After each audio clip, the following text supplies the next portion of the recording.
Uh-oh. You hear that? That's the tea hitting the pavement. Over here on Word on the Curb, we don't sip, we spill. Word on the Curb, where the tea hits the pavement. Let's get into it. It's Angela, your favorite internet bestie, and we got the vibe. We rocking the housewives, politics, and celebrity gossip, all wrapped into one show.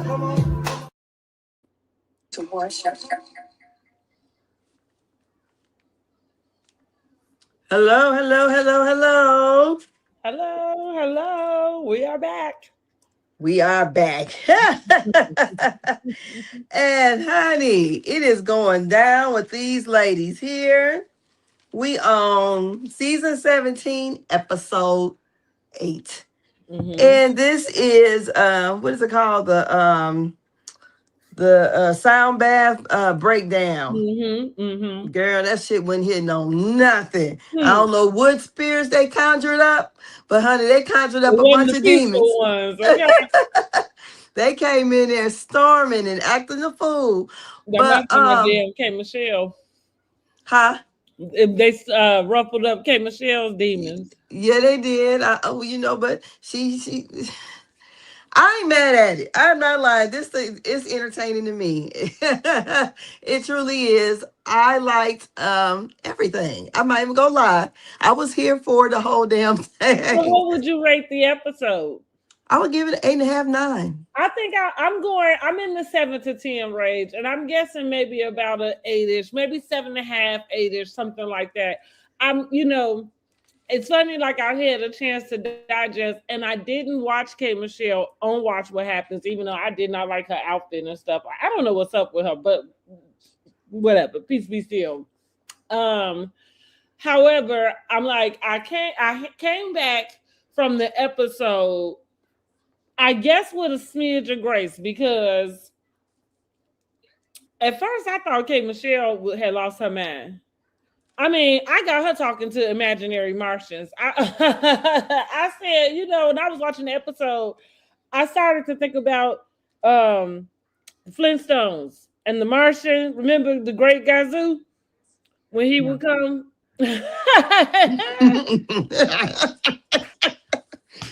Girl. No. When she was sitting there telling Porsha about whatever, well, we're going to get into it. But when she was talking about it, and I'm like, I feel like everybody at the table, the audience, we all sitting here like, okay, like we trying to follow this and it's not making no sense. But then you trying to withhold information and still confront with information. So it just felt like she said, well, where are you getting this from? And I'm like, and that's all I thought about was like, what was the Martian's name? I had to Google. Because I was like, that's what I thought. I'm like, it's a cartoon and it was a Martian that would show up. And only Fred and Barney could see him. Like nobody else could. I mean, of course, us, whoever was watching the cartoon. But, and so that's what I said to myself then. I said, that's who she talking to. Damn Great Gazoo. Whoever it is in her damn imagination. Because I don't even know who, like, I'm not even sure who would be telling you this. And then you take it serious unless, and this is where the smidge of grace come from, you playing with all of us. And you know damn well you sound crazy. You know what I mean? And so you just know that you have to have an adversary, and you found it. Well, I think we'll get on in it. Let's get started. Yeah. Okay, so this episode we got Kelli dealing with issues with her not being able. She's breaking the fourth wall, letting people know that she can't film with her children, and the issues with what is that spring whatever it is, Stone Creek Spring, something spring, whatever. Sunny that spring, one, something like that. That location is not doing well. Mm-hmm. And we see, I like that she had her mother and her grandma on there. I thought that was cute. The grandma tickled me when she said, when she was telling her about the guy she was dating, she thought that she was going to say she was pregnant. I said, oh, But we find out the mother kind of runs the business for or helps Kelli with the business, and Kelli is stressed. She's Mm-hmm. stressed, financially strapped, and it's taking a toll on her. You see her a couple times in this episode cry. So, and in that, while they're doing that, when she's talking with her mother and her grandmother in the confessional, her look is the t-shirt, and people, I think she's just, how can I say, pushing the envelope, giving people something to talk about. Okay, ain't nobody ever did this, so yeah, she's giving somebody to talk about. Something to talk about. I ain't thought she looked bad. It's a I t-shirt. mean, what I mean, I don't. Yeah, I don't know what the big deal is. I mean, I guess it's a t-shirt, but I feel like people do it all the time. It just happened to be Yeah. a plain t-shirt, whatever. And I thought, Maybe something happened to her wardrobe and she just had to finish. I I mean, mean, you know what I mean, to make it work. But yeah, so I I think just thought, sometimes we do like that can be the thing that irritates me when it comes to housewives and even some commentary is that sometimes I feel like we be focused on details that just really is just kind of like what's going on, yeah, right? I feel the same Maybe way. it's like you know what I mean. Yeah, because And I I was would sitting, not have known if anybody would. I guess maybe because it was just a plain, you know, like it wasn't all of this. But even for me, I don't know. I don't know. Cause some of the extra stuff is a little bit much for me. I don't necessarily always look at their confessionals like, okay, you know, well, some stuff I'm like, okay, because it doesn't feel natural. Like, why are you sitting up there in this ball gown? yeah, in Like, your house.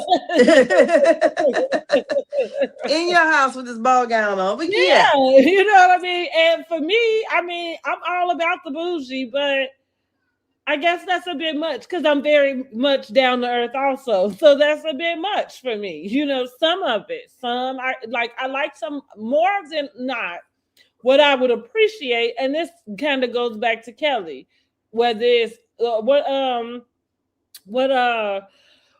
Tanya say when she offended Nene with her high low fashion, you know, so whether it's high fashion or low fashion, you know, like if like I like unique stuff. So if you can be like the most that I ever pay attention to would be something that I saw that seemed unique, like Cynthia with the short wig, you yeah, know, that like was Betty Boop type of wig. I like that, like on little her. look on her and everything. You know what I mean? Like, but it was something different and unique, you know.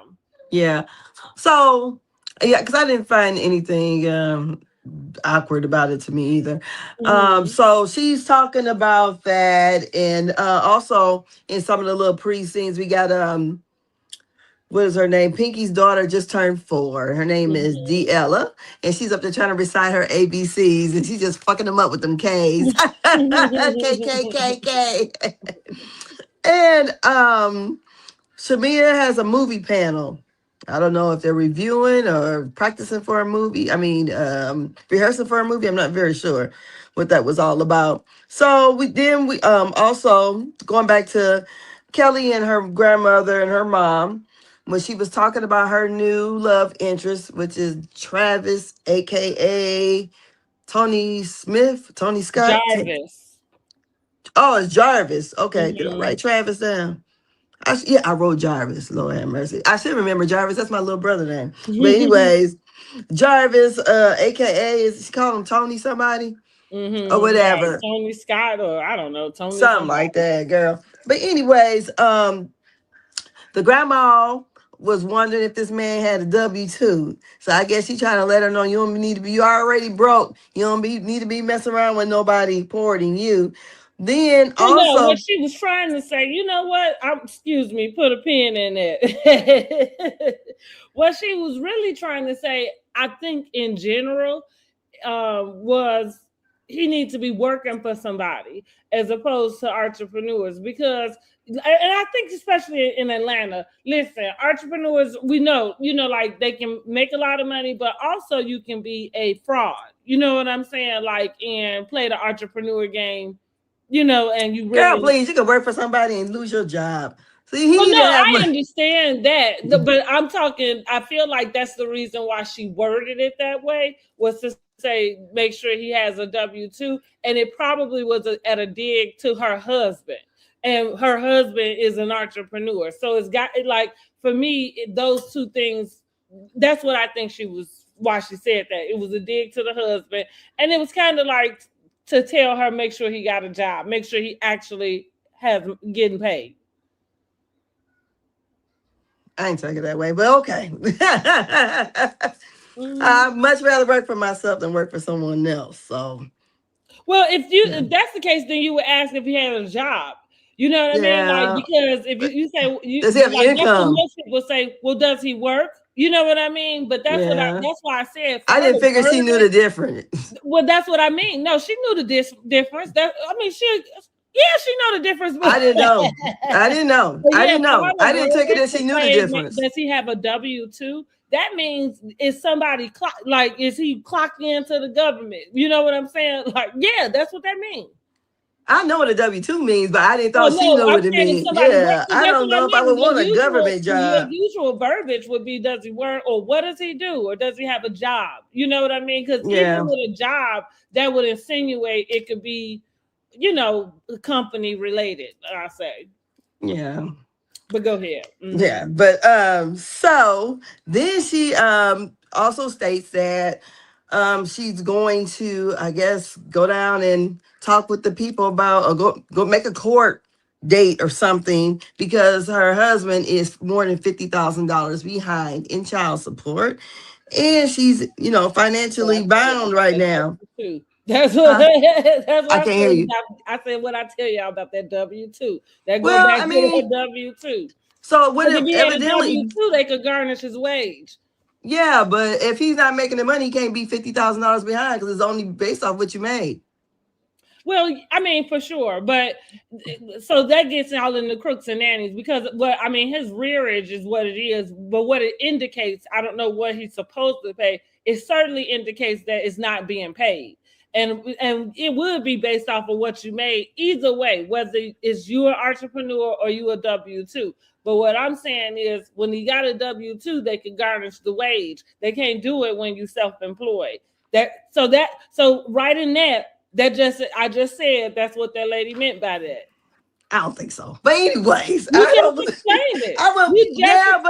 But there's other ways they can get his money, because they can see some of his assets too.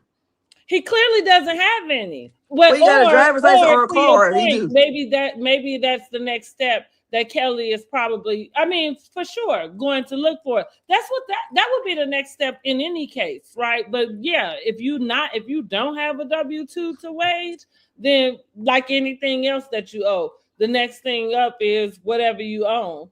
But right, that's probably the next step that Kelli is taking. But again, that just proves, like I said, the grandma was saying, don't get into the same bucket with this one. Yeah. Basically. Yeah. If you can help it. So then we have K. Michelle at the dentist.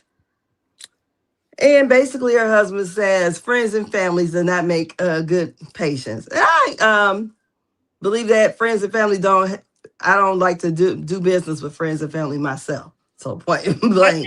For me, I agree. First of all, yes, I do agree that I think my first inkling about, even in his sense, if you are a service provider and that's the business relationship we're talking about, you know what I'm saying? Like, I'm providing a service to my friends and family, that's probably where it get a little sticky, and I probably don't agree with it. Now the second part to that is, I'm okay with collabing with business minded. So like, if you gotta, like, if we both run a business and we understand whatever, you know what I mean? Whatever it is, because that's what I mean. If it's the service,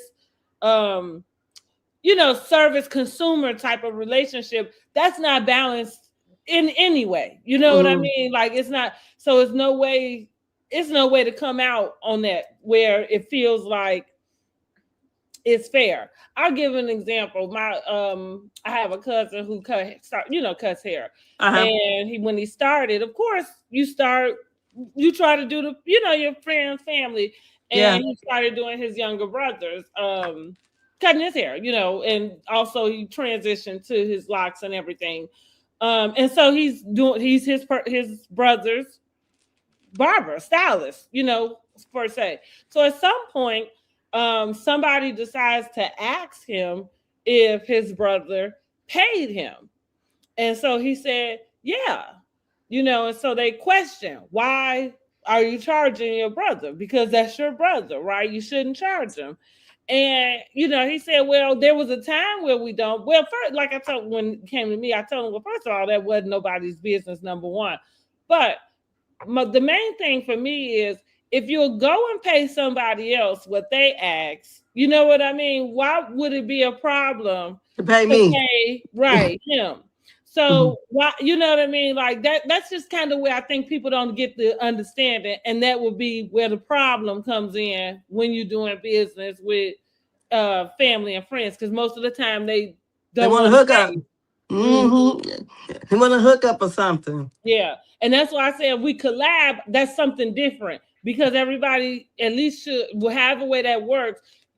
Everybody should be in equal pace, you know what I mean? Places, and whatever you get is going to, everybody going to get whatever the expectation is out of it and what they put in. But people can be very just dismissive about business and about even doing business with your family. And listen, because I told my son, it's far too many Black millionaires, and at this point, a few billionaires, in which there's not a system that we've been able to create to take care of our own people. And I'm not saying that, well, what I am going to say is, I do think it is your responsibility once you get to a certain financial stability level to push back into your community. Yeah.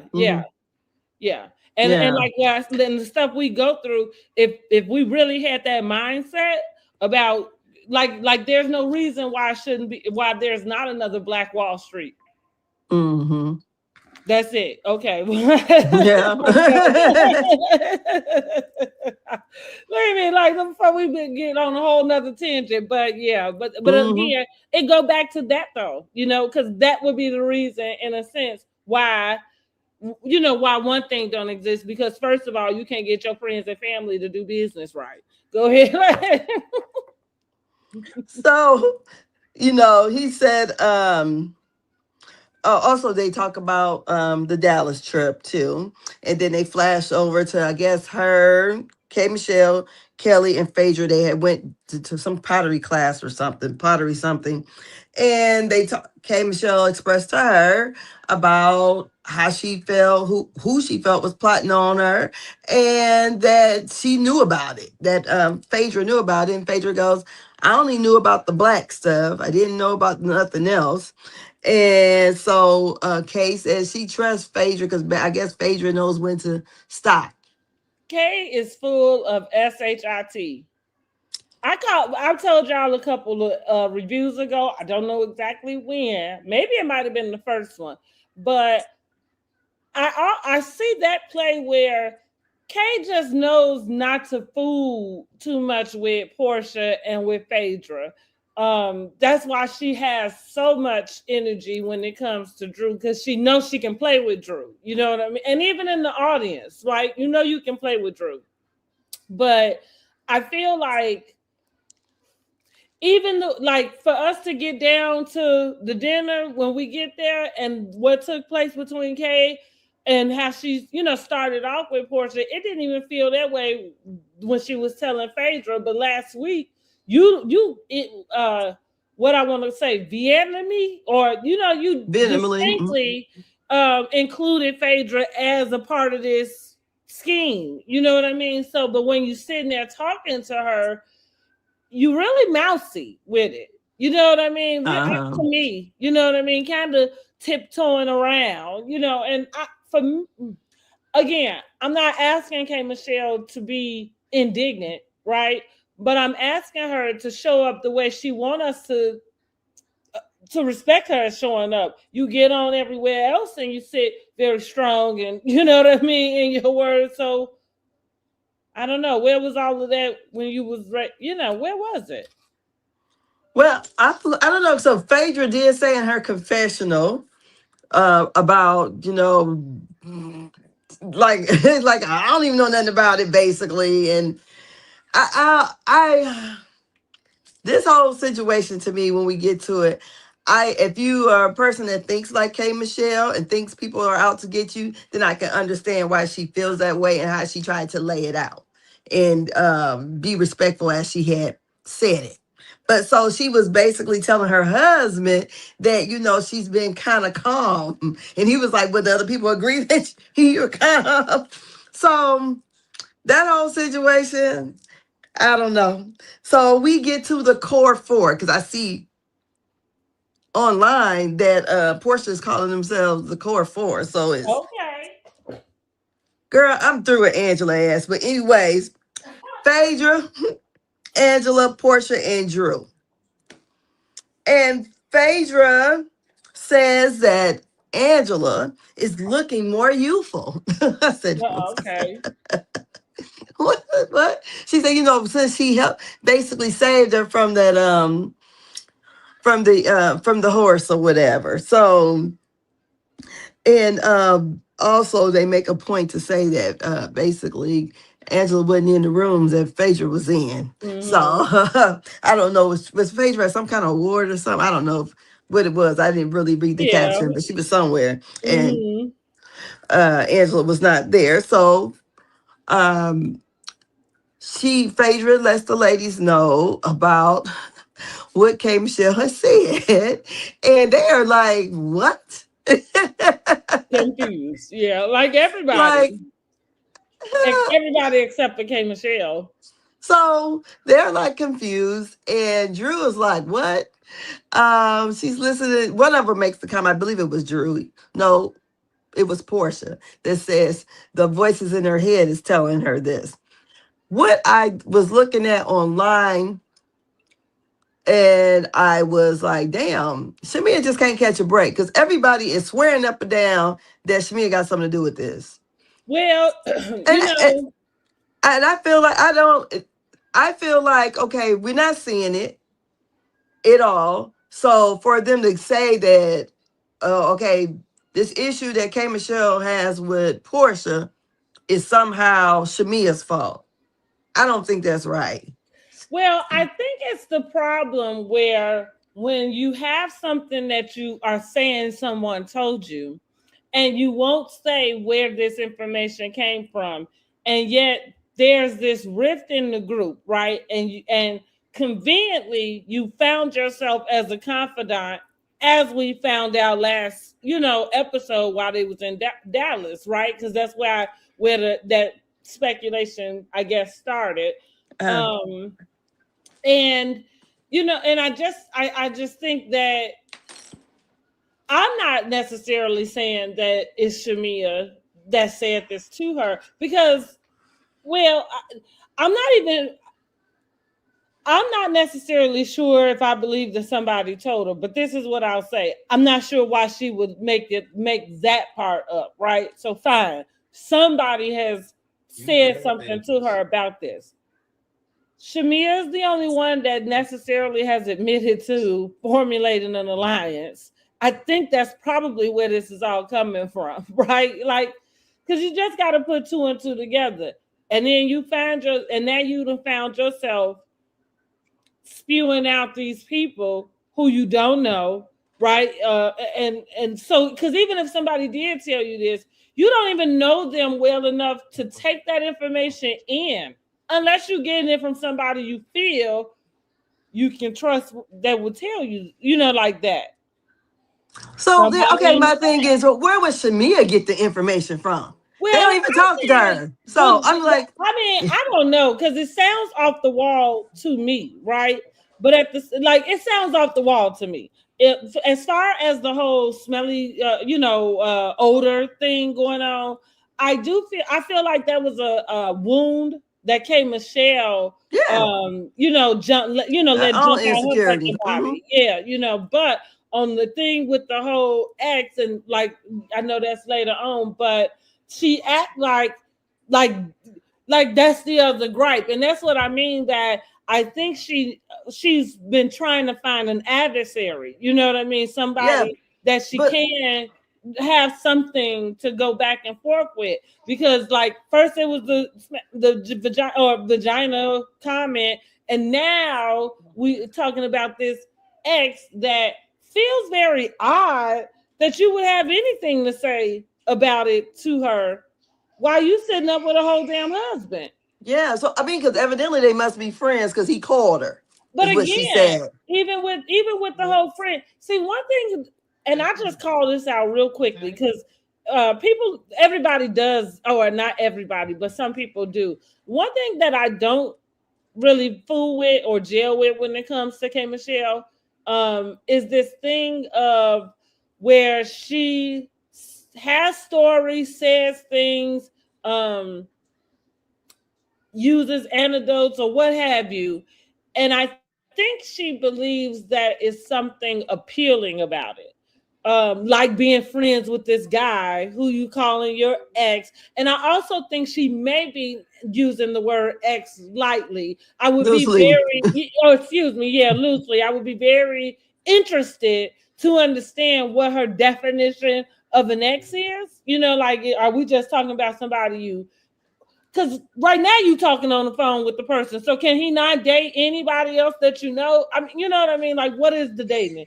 And again, why are you concerned when you are supposed to be a newlywed? Like, you supposed to be so wrapped up in cashed in, but that's what you got for peddling fucking husbands. QN Phaedra's read to Kenya, and let's reroute that. Instead of peddling for eggs and sperm, this one peddling for husbands.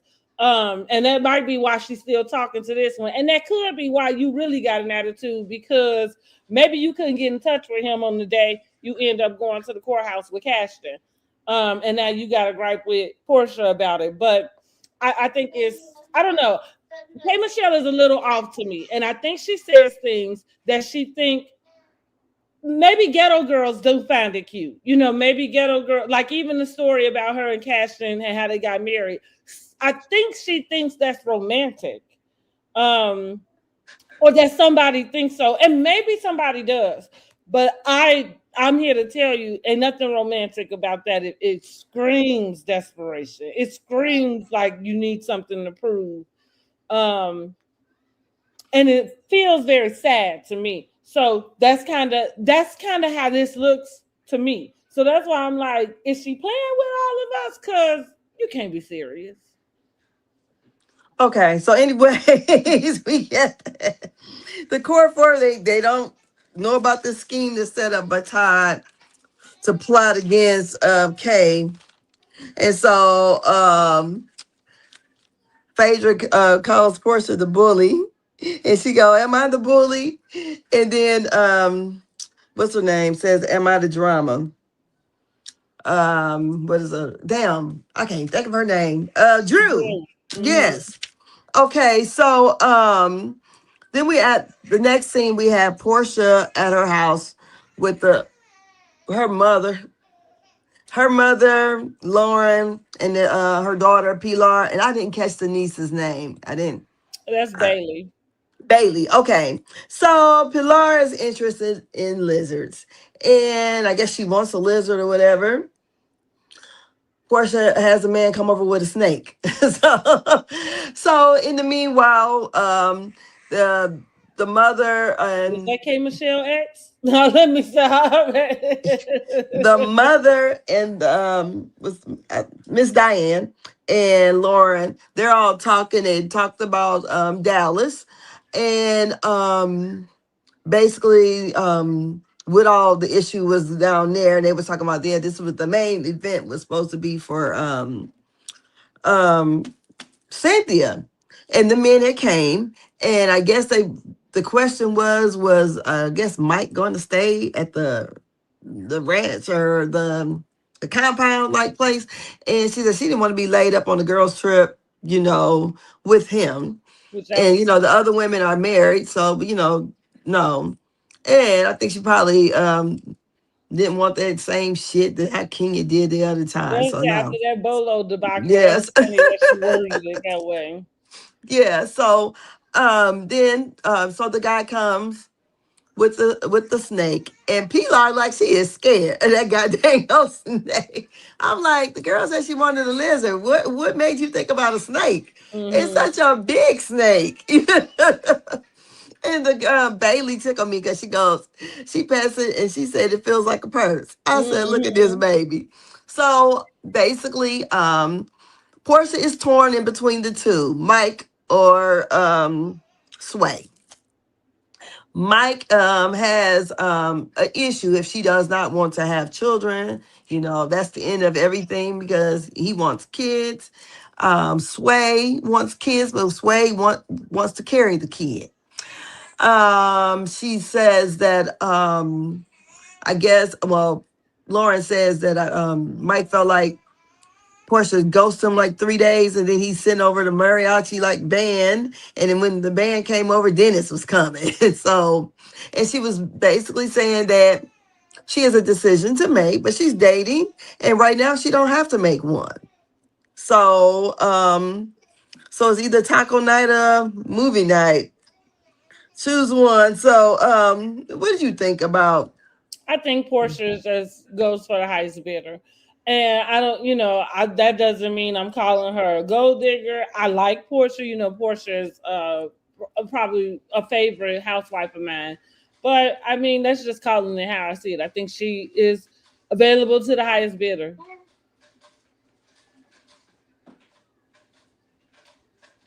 My goodness, what he walked through here with?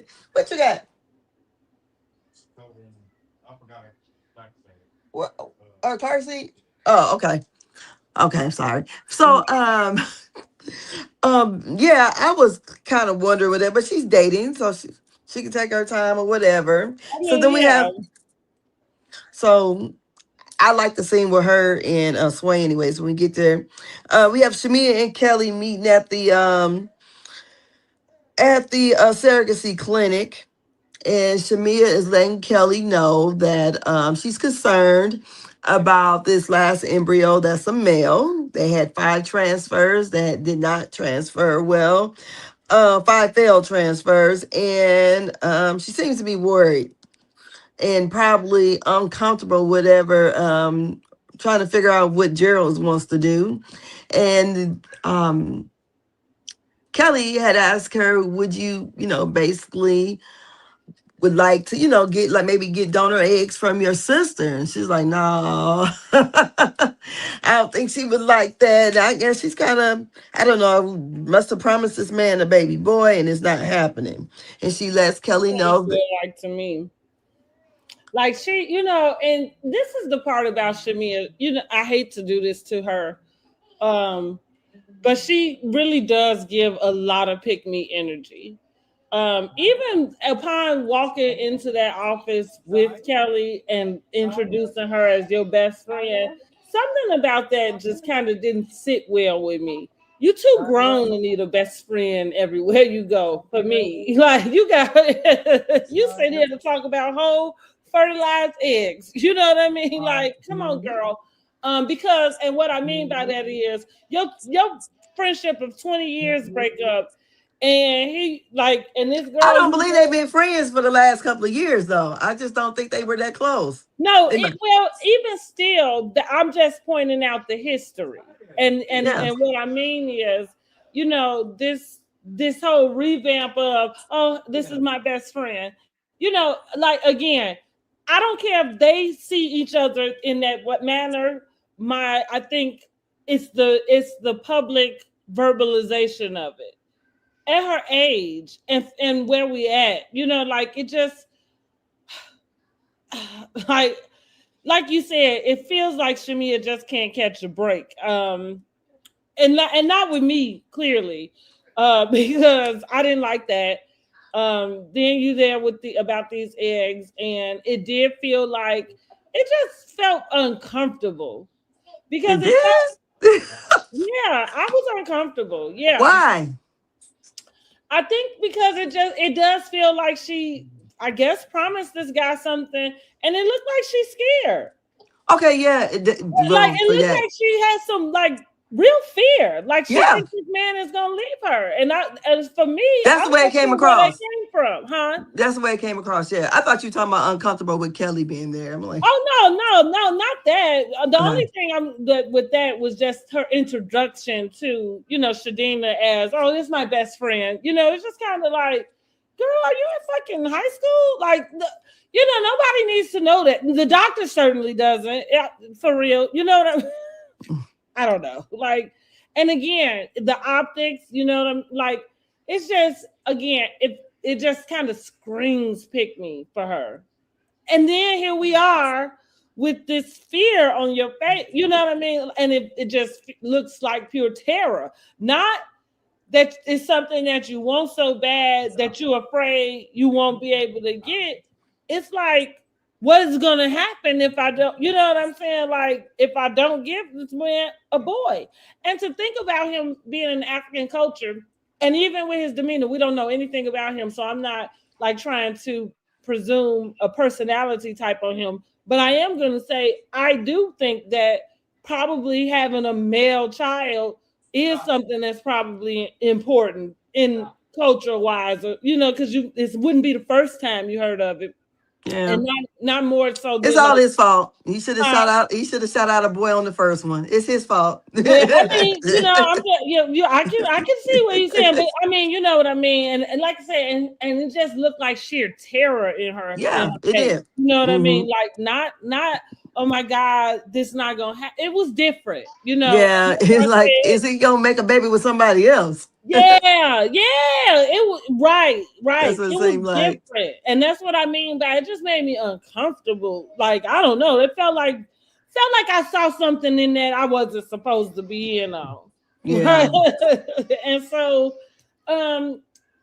you know, hey, I said it last season with Shamea, with the, you know, coming on as the housewife and the projecting of, I guess, whatever she thought the housewife should be. Then the singing. I think is now she acting because, right, you said it was a. I mean, I think she's always been trying Been to act acting. Uh-huh. anyway. But again, it doesn't feel conducive to the family life you say you are trying to produce. And so there we have it. I don't know, girl. I guess they feel they got the money to have all the people take care of the kids. Cause I'm watching poor people do it here. I'm like, shit, these ladies don't even never had their kids. They be at daycare. On your on Not your day off, your kids is here. I'm like, damn. Mhm. So I think that must Mhm. be the thing all the young people do. They don't keep their kids, they just drop them off. I'm like, damn, Could you don't want be. them on your day off? But Cause see, you and to your point, like I would even give an argument for that. I think the more money you have, the better that makes the opportunity for you to, you know, be available. You know, and that's where I'm coming from with Shamea. Like you, like if it feels like now that you have this housewife opportunity, you clocked in to the other stuff that these single housewives have been doing, right? You know, like trying to find like the tequila, right? Is that what it was? The peach tequila, peach rum? rum. Okay. Yeah, rum. Because I forgot about that. In addition to you had these 5 transfers and you built a whole damn tequila company. And okay. So I'm saying it's like you fallen into this cycle, and not that there's anything wrong with it. However, comma, you could do something way more less that requires less of your like your energy. You know what I'm saying? Like something e-commerce, something that, you know what I mean, like operates with very minimum like running ability, if you wanted to be with your kids. I'm just saying your life, your husband affords you that particular lifestyle. And again, we let everybody get into our ears about what that looked like, but I feel like that would be the point and why you have the money is to be able to be at home with your fucking kids. Yeah.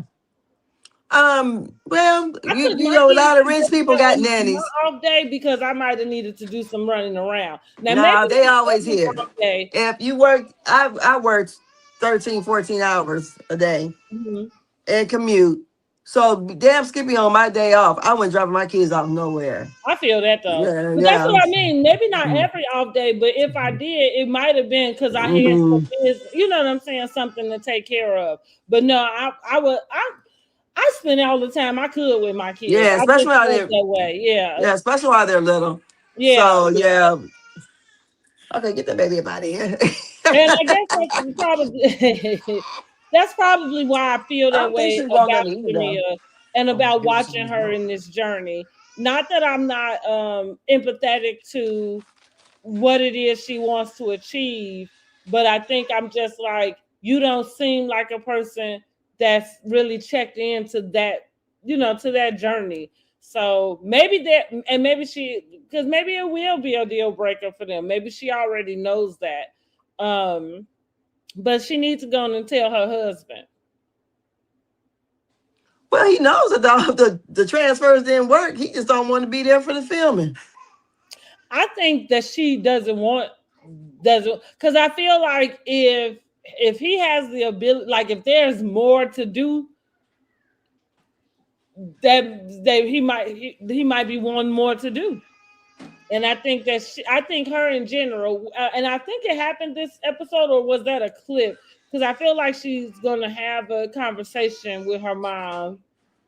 Oh, I haven't seen that. Only clip Then I've it's a seen clip, is and it hasn't come up yet. But she is. I saw a clip, and it must be for next week, where she's gonna have a conversation in that kitchen with her mom, and she's going to express the fear of not knowing, even if they was able to take, if the baby going to be healthy like the second baby. And see, that's where, do you see what I mean? Like, sure, that sounds like a very real, thing that you should be thinking about and considering, instead of running all over the fucking city trying to build up businesses, here, there, and everywhere. Unless you've already made your mind up that that's not the road you want to take, because that unknown factor, whether you're doing it her way or your natural way, that is scary. yeah, and even because I don't think she wants to try to do that. Mhm. Do the whole egg retrieval again and Well, she all done that. went and got her body done. Again, that don't sound like somebody who want to prepare their body to be doing none of that shit. But I agree. Yeah, I mean, true, but I think all of the doing the hormones and all that and how hard it is on people to even just to try to have the eggs retrieved, even to have the get the surrogate to take it. Um, I would, yeah, definitely, especially with her expressing about the second child. Mm-hmm. Because I know one of my neighbors when we were kids, there was two boys. I always knew about the two boys. I never knew they had a sister that Mm-hmm. was a couple months older than me. And until one day we got locked out the house. And then we sat over there, called my grandma so my grandmother can come open the door. And I see this little girl in there, no bigger than probably a 9-month-old baby. At the time, I'm like, about, I don't know, middle school at least, probably about eighth grade. So this girl should be about 13, 14 years old, and she had cerebral palsy. And I was just, how you go in there, because I had no idea. And we've been living by these people for a long time. I had no idea there was a girl up in there. And she has cerebral palsy. And so there's an age gap in that girl and then the next one. I think it's about 6 years. Mm-hmm. And then they had him, and then they had another one. So I said, but me and my mother was talking about it not too long ago, and we was like, I'm surprised they went on to have more kids, because I would have thought something would have been, if that Mm-hmm. could have happened again. Because Mm-hmm. that girl, she's passed on now. I think she lived to be around like 20 or 21 or so like that. But to have to go through that with, a child like that. She was a Mm-hmm. little person, because they had her like she was sitting in a car seat, like a Mm-hmm. carrier or something. And I Mm-hmm. go, wow, I was just shocked. I wasn't trying to really stare at her, but when you're a kid, you looking, I'm like, I Yeah. even as much as they played with my brothers, I had no clue that this. So yeah, if I was Shamea, I definitely would be kind of focusing on like, okay, we got this baby that's special needs. Maybe she may grow out of it or whatever. But the Mm-hmm. issue is now that she's like she is and has these health problems, and to bring another baby in the world, I think those nannies gonna be working hard because they ain't gonna be me. Well, that it sounds like it. That's the truth. Gonna have about 5 of them, okay? But and again, and I just roll my eyes to that because the audacity. For me, that's kind of what it is. It doesn't matter about the money phase of it. It's the audacity that's what you would do. That you would bring kids in the world with that particular plan of how to bring them up. It's ridiculous and shameful. And we need to talk more about it instead of glorifying it. A lot of people do it though. Yeah, no, you're right. But that's Hmm. why I say we need to talk more about it though, instead of, because I think I brought this up last season with Shamia, even, pertaining to this surrogacy. It was Hmm. just like again, without trying to feel or be empathetic, but it feel like when do you get satisfied? You know what I mean? Like, and to your point, like you might not get a boy, so but where does the satisfaction come in at? You know what I mean? Like, I think maybe I believe she's probably satisfied. She's trying to that's satisfy why I that said she husband. probably Yeah, need to have a conversation with her with husband, him. because Yeah. I agree with you in that aspect. She wouldn't be running around doing all of this other shit if, in my Hmm. opinion, if that was your focus. So yeah, And like you said, with the hormones and things, that I mentioned her getting her body done. To your point, they gain, like you gain yeah. weight, all kind of stuff. So you're not planning on going to do that, and you just got a, lipo 360 and a, whatever type of makeover.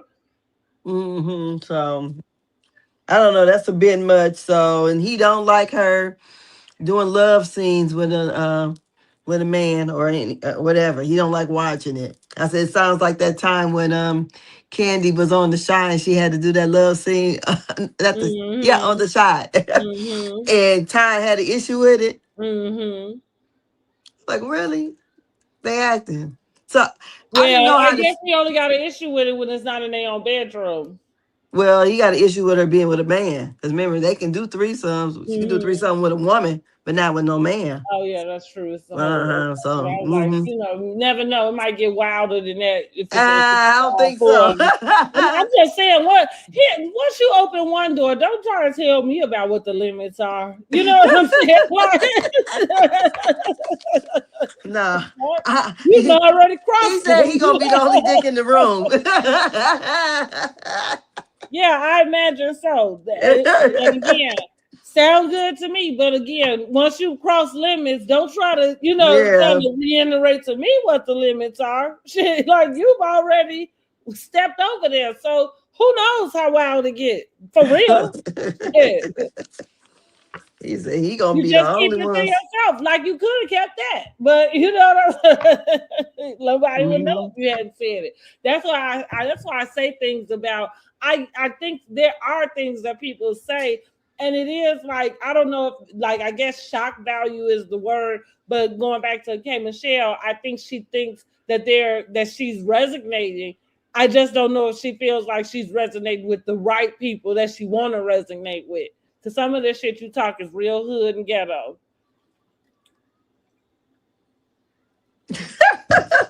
That's y'all girl. Y'all I'm just getting to know her this season. That's y'all girl, but it's entertaining to me. Yeah, I'm just keeping it 100. It's entertaining. I never said it. I just don't think she's speaking to the audience that she wants to speak to. Like what she say about Phaedra having the white housewife fears. Yeah, the stuff you pulling, you're not speaking to them. Girl, it's just entertaining. Yes. Mm-hmm. Yes. So then we have Kelly with her daughter, and the daughter is in college. This is the only one she can film with. And I guess in this care package, it got some condoms in there, and she's talking to her about this college agreement. And basically, the girl told her, "Shoot, you got pregnant with me in college." So either she got pregnant in college and had her, after she graduated or whatever, or soon after, and her daughter asked if, with this contract, and she lives up to her end of it, could she get a car? And Kelly was like, "No, I'm broke, girl." And she goes, but she said, "What about a restaurant?" She said, "I might, something to help you learn how to earn money or whatever, but, you have to But get the." that's what I think that was very smart. Mhm. Yeah, I thought that was smart. That I think that is exactly what some of these parents who have have afforded themselves that opportunity to even introduce their kids into a different type of lifestyle. But the most important things, like, I don't agree with getting these high school kids BMWs and Porsches, and we're not even gonna get into the prom bullshit, the send offs they do. I think that is don't get me wrong, I enjoy everything that I see. They all pretty, all of the things. But are they appropriate in my opinion? Absolutely not. Because why? This child hasn't earned the what why are they going to prom in a Porsche? Especially if you don't drive one. Like, like, get out of here.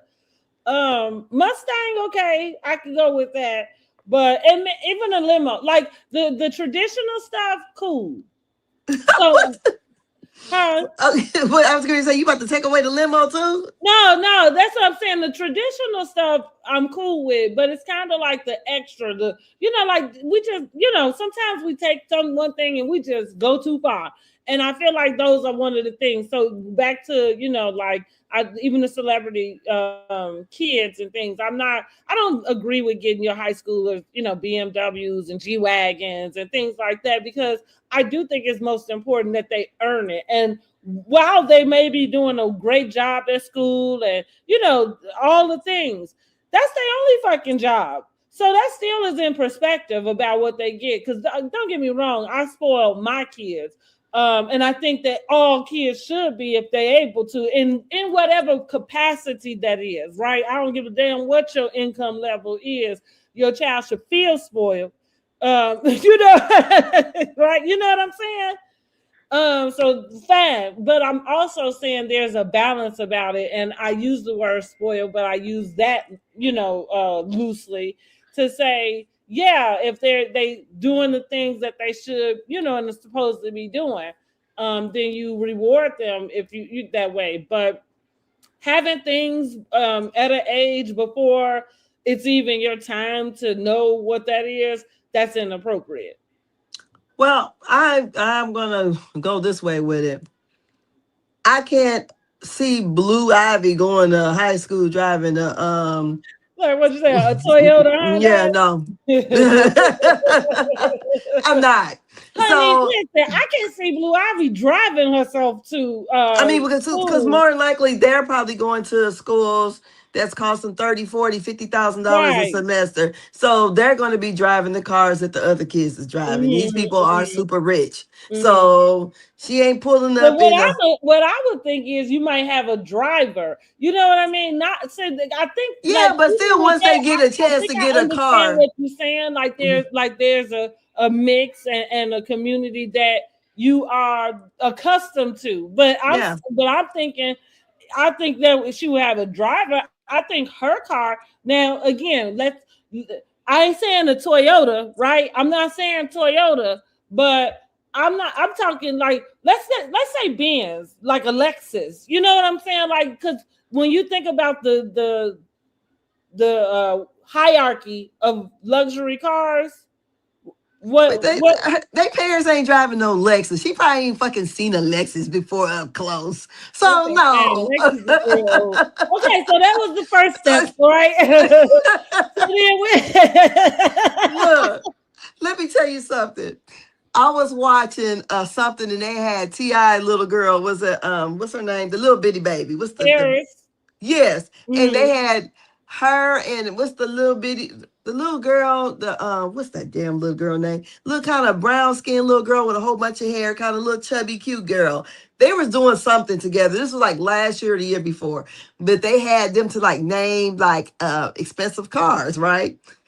And the little, I can't remember what the little girl name was. She couldn't even really think. But Harris said something I ain't never heard of. Girl, I had to go look the shit up. I said, oh, okay. Just let you know this baby is not even in my league because she named something that I don't even know of. But see, and I'm okay with her having knowledge of it. That's what I'm saying. I'm okay with the exposure. And the great thing about it is learning how to get your own tail into that car. Not thinking that your dad is supposed to go and purchase it. Like for me, I think those would be excellent goals that would, for them to achieve. And so going back to Kelli kind of saying, hey, like I will gift you with a business. Sierra did the same thing on Love and Hip Hop with her daughter. I think, and her daughter graduated from cosmetology school, but she had the glam shot. She signed that over to her daughter.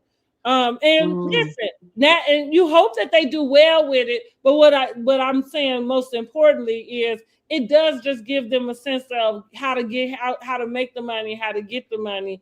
And you help them that much more by having something that is almost established. You know what I'm saying? Like to push them. So I like that.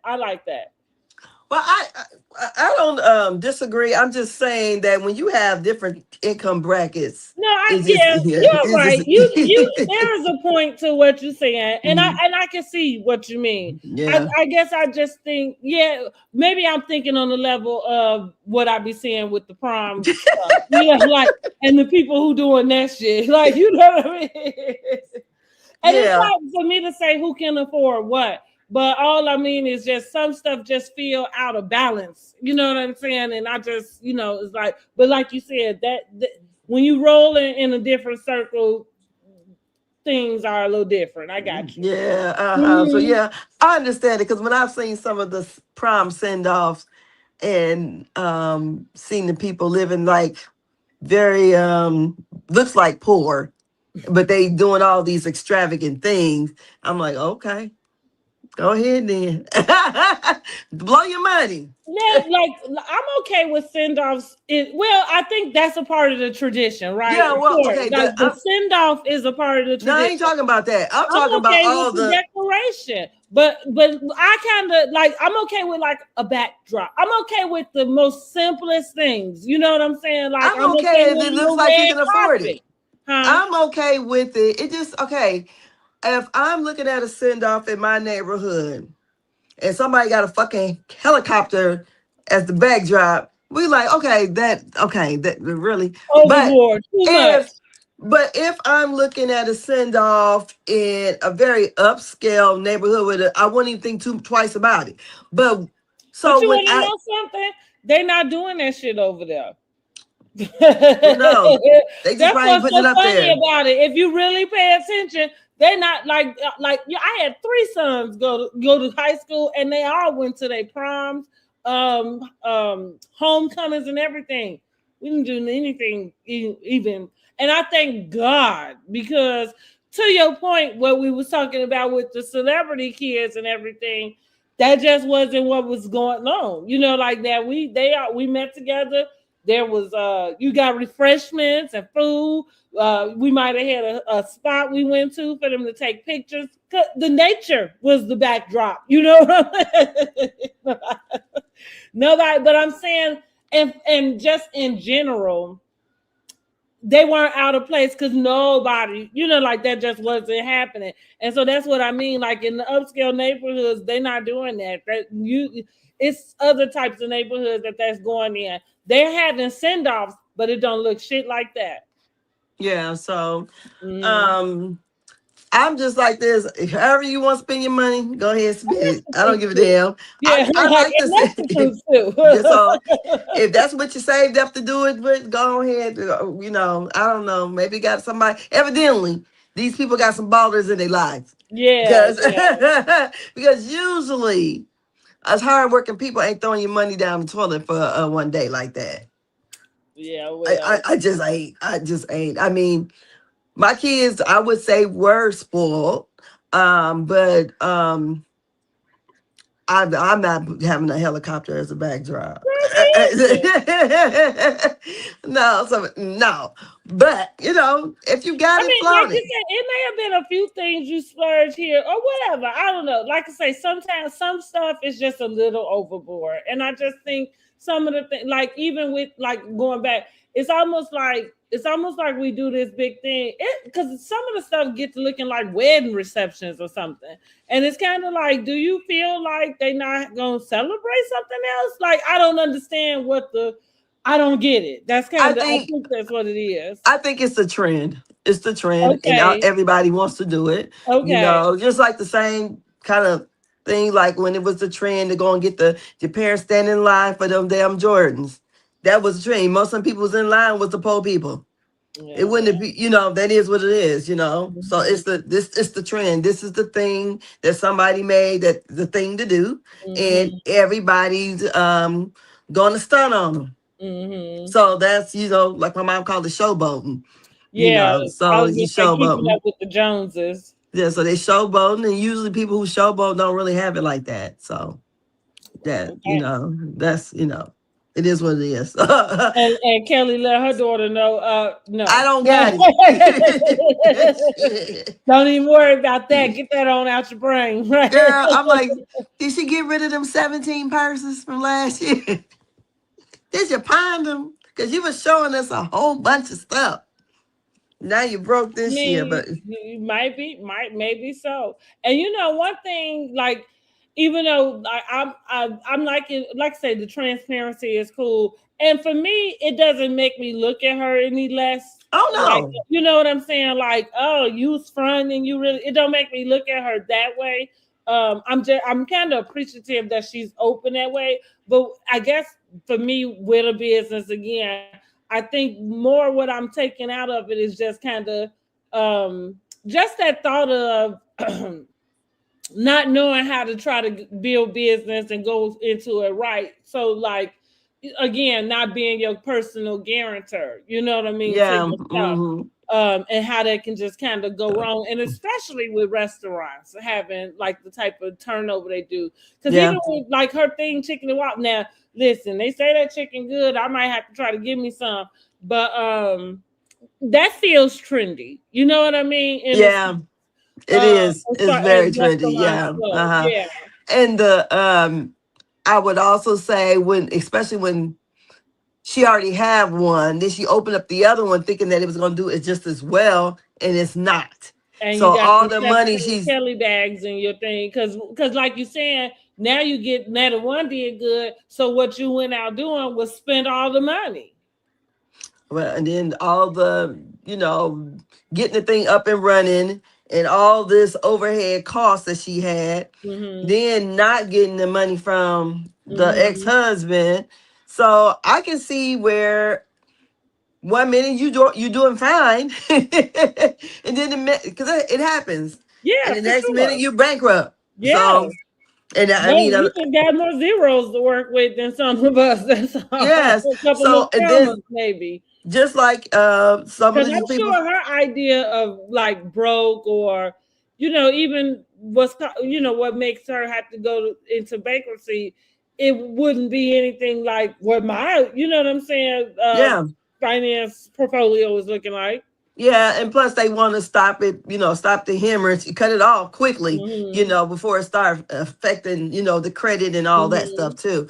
So, but yeah, for people who say that Kelly don't have nothing going on, I say she do. She got a Hmm. lot. I really feel like she does. And I like Kelly. I mean, she got on my nerves, but one thing I do like about Kelly, because people are saying that, oh, she won't say some of the stuff she just said in the confessional. I I feel feel like that's like, K Michelle. Yeah, but people were That's not saying that about Kelly. Kelly at first too. As soon when we get to that dinner, listen. As soon as that little slick comment, Kelly does not hold her tongue. No, she don't. She didn't hold Yeah, her I tongue don't when know she what first the got on people the talking show. about when it comes to that. She does not hold, like you said, that first episode, her first damn time on camera, she Yes. calling Porsha out about why she stole that man's husband, which kind of feel like that might have been something she got from Shamea. I'm gonna tell y'all again, going back to Shamea Everybody being knew about that now. well, no, I'm not saying everybody didn't, but because right, the her saying it was Is something what everybody thought. was what everybody thought for sure. But what I am pitching the thread to, again with her new best friend, is still going back to when we got to find out whatever this is between that her and Porsha do end up getting into. And I'm saying because at that table, Shamea made a comment that kind of, for me, I said, oh, okay. Like it made me think I was on the right track. That whatever they get into it about, she about to say something about that, about her probably knowing Simon ahead of time. Or something to that effect. She's about to allude to something other than whatever Porsha has given us about that. And so, like I say, that was last season. I'm just putting that little. I'm like, because sometimes stuff happen, and then you go back, you be like, oh, okay. So I'm saying she probably felt so comfortable with saying this because it wasn't a question. She said, like, she said it to her in as a statement, but it was a joking statement. She wasn't inquiring if she did. Like, you know what I mean? Mm-hmm.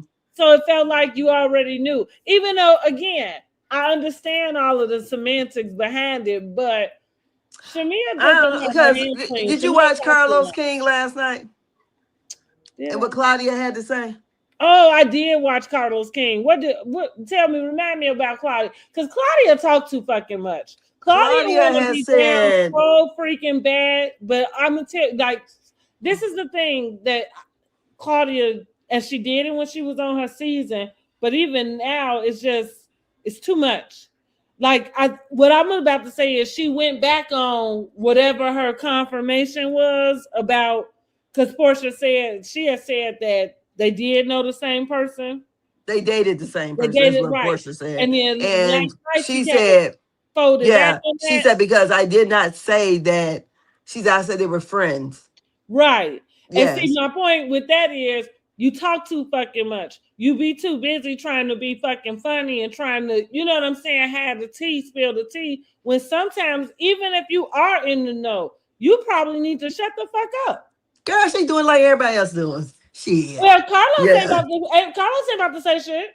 Yeah, because he on a different level than she is. Bravo. He can say whatever he wants. Yeah, he can. But he wants to do the interviews with everyone too. But and that's my point with Claudia. She wonder why you get your ass dragged all the time, and it be because of shit like that. Like, you want everybody to believe you, and you don't lie. And I'm not saying that she did lie, but what I am saying is, if you spewing out stuff and then you got to come back and clean it up, what the fuck we need to hear from you for? Why are you trying to steal me? So she said that it was more things that Kelly could have actually said, because if they have the same friend, the friend, this African man, has basically stated that what Porsha was to all those African guys. Right. Yeah. So. Like, and I could have tossed some water in Claudia's face, because ain't no way in the world you ever really gonna get me to sit down and think. You'd have to see some stuff, because that's the type of person. Some stuff you got to get the person, and I'm gonna need to hear it out their mouth. You never gonna get me to believe that anybody is calling Porsha a pass around, let alone treating her like one. I don't believe it. Now, and again, here's the other part. I can't say what somebody, Porsha said to somebody. So she could be repeating very much what somebody said. But that's why you gotta have at least 2 damn cents in your brain. Cause can't nobody just come to me and tell me any fucking thing. Like you just can't. You know what somebody tried to ask me if I thought Diana Ross was grooming Michael Jackson? Okay, right. I don't know these people. That's all I can say is I don't know these people. And this thing is not charging. Hold on. I don't know these folks, and that's that. I don't know. True. Yeah. I agree with that, but I'm saying, don't you know that some stuff just just sound crazy. And if it is true, I'm gonna need a little bit more than this conversation that we having. You know what I'm saying? Like, that don't feel. No, you're not gonna get me to believe that the African men in Atlanta is treating Porsha like a pass around. You got that confused. If anything, maybe he said that because she didn't give him no play. I think that's supposed to be the one that bought her the car. That's what she said. Well, yeah, that's what. And Claudia is dragging that shit down. Like, girl, she been trying to prove that this. Porsha had 3-4 Africans after that, and she is still trying to attach her to this car that some African bought. Claudia, girl, let it go. But only thing, okay, so when where were we at? Oh, almost that way. So I don't know. All I know, it seems like they got a lot of them are Eskimo wives. They all them being with the same guys look like to me. Kind of to your point about the kid with the cars, and I think I say this about celebrities in general. That makes sense because y'all have to frequent the same circles, and generally, not many of y'all are dating down to the fact of, you know what I'm saying? Like, you're not going out to get the regular Joe Smo. You know what I'm saying? Like, so it would seem to me like, yeah, that it's a circle. And that is probably not that large. And so people probably date some of the same people. And again, I wonder what everybody's, like when we call people our exes and things, I wonder what that definition is. Oh, hopefully it means that they consummated. Well, it sounds like Michelle is passed around, and here she is spreading her own tea because. Right, you are jumping across the table about that man for some reason, and it can't be just because Porsha went out on a date with him.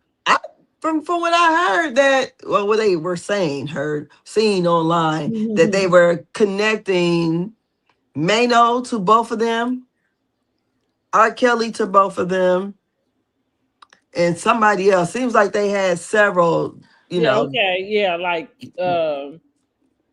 No, so I don't know if it's So I don't know if it's just that one or whatever. Hold on.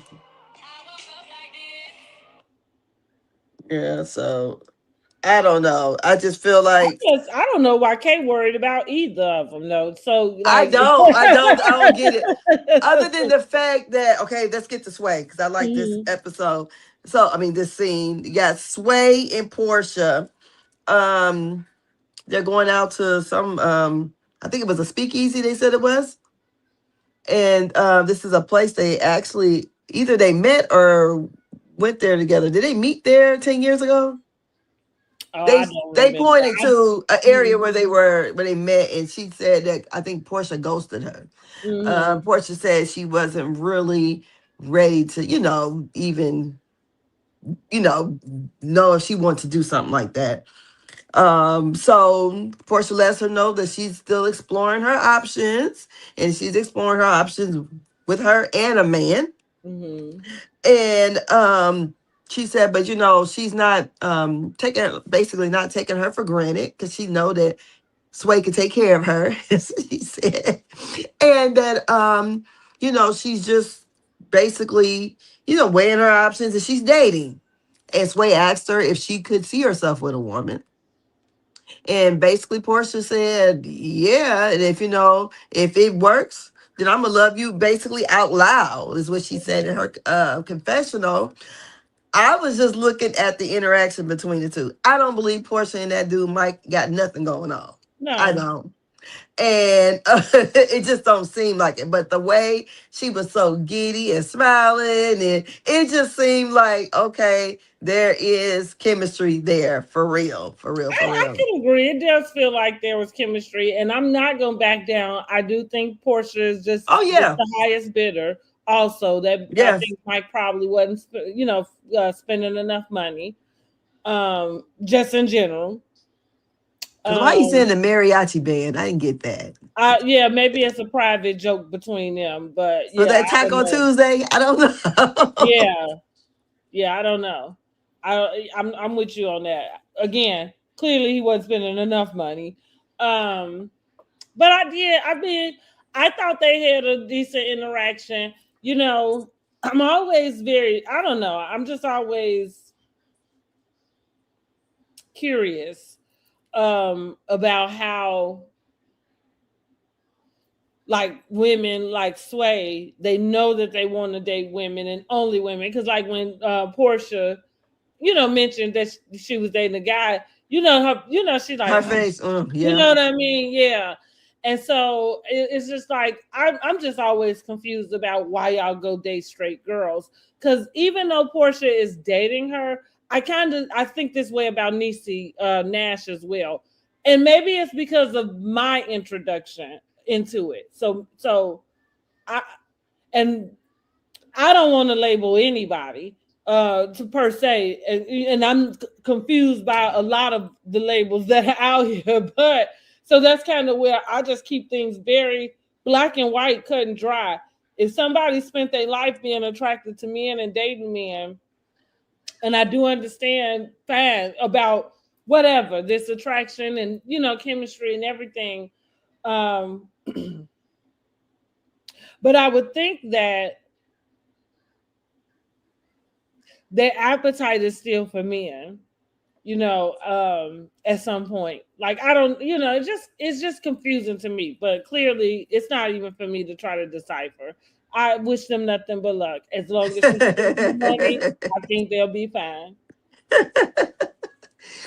But I Well, think the same way, like if they broke up, even with Sway and Portia, if they broke up, I don't see Portia going and get another girlfriend. I see her going back to date men. oh, she might go, but I don't think Well, that. and right, that I don't know the lady, and Yeah, she could be more wherever she at on the scale, yeah, than I what think I she, know. You know what I'm yeah, saying? 'cause I think But she more on that scale. I mean, maybe so. maybe, I would say this. Some people, okay, that's put their foot in the lady pond or the toe or whatever, maybe used to being intimate with a woman, but not being in a relationship with a woman. And that may be the two different things. Me and my brother, one time we were talking, he was talking about some of the girls that were studs and how these stud girls still end up pregnant. And he was like, because it was a stud girl I'd seen that got 3 dang on kids. And I'm like, Mm. Okay, Brother right. Lex. Yeah, She still wants the D. That's what I'm yeah. trying to go. So I understand, like, far as like, okay, I don't know if Sway is all, I has would assume not, because that would be trans. no. No, Oh, I'm talking about like being with a guy. If she oh, one okay, of those yeah, yeah. girls, Well, from her face, I'm going to make the assumption that it's no. I would say, yeah. My cousin the same way. Oh, And, okay. and Do and her then face do that whenever somebody mention a man? yeah, exactly. My cousin act like she the man. So, but she still be getting the man. You know what I'm saying? Okay, okay. Um, and so I would assume that okay, we just do the Brad and Judy. We know the Brad used to go with Allen Mhm, Iverson. mhm. So, but now she's into Judy and Judy is into her and Judy has children. The Brad carried the baby. Well, So also, I think Brad also said that she had been dating females, like it wasn't like her relationship before Judy was a guy. That was more Judy, if anything. Yeah. Oh yeah, of course. I'm just saying. Okay. Give me 1 second. Hold on. Mm-hmm.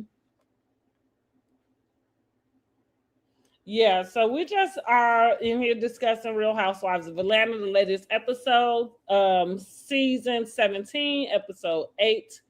Okay, you back? All right. Yeah. So yeah, I hope that sometimes when women are like that in those types of situations, and the woman that's the stud like lady, yeah, I understand what you're saying. Why would they date straight girls? Same reason why gay boys like DL men. Yeah, I Something. mean, it feels like it's just a A like a fetish. set up for heartbreak. Yeah, that's what it seemed like too. Yeah. So, good luck to them. And That's all I said, got I can't even picture Sway with a baby, but hell, I couldn't picture my cousin with one either. So her baby didn't make it, but it was so funny. It was Thanksgiving that year, and my brother is so blunt, the one that has the restaurant. And when she came in there, he was like, "What the fuck?" I said, "What?" He said, "Did you do it the old-fashioned way?" Yes. And she wanted a baby. She was 30, and she wanted a baby. And when she was about 6 months or whatever, 6-7 months, I think she went into eclampsia. And she went blind, and honey, baby didn't make it. Oh yeah. And then they thought that she was gonna have to do a hysterectomy, and she's like, what? Because she wants kids, because she wants to experience motherhood. I was gonna ask you that to say, because I wonder when people say stud, is that just a way to describe the way a person is dressing? Because I wonder if there's a difference. That's what I mean. That's why I said, well, do she do her face the way that Sway did? Like there's some men, gay men, like, some gay men be like, oh, they experimented with a girl, right, in high school or whatever. And you can see them be completely turned off, you know what I mean? Like by the thought of boobs, vagina, and, you know what I'm saying? Like they feel it appears that they discussed it. And so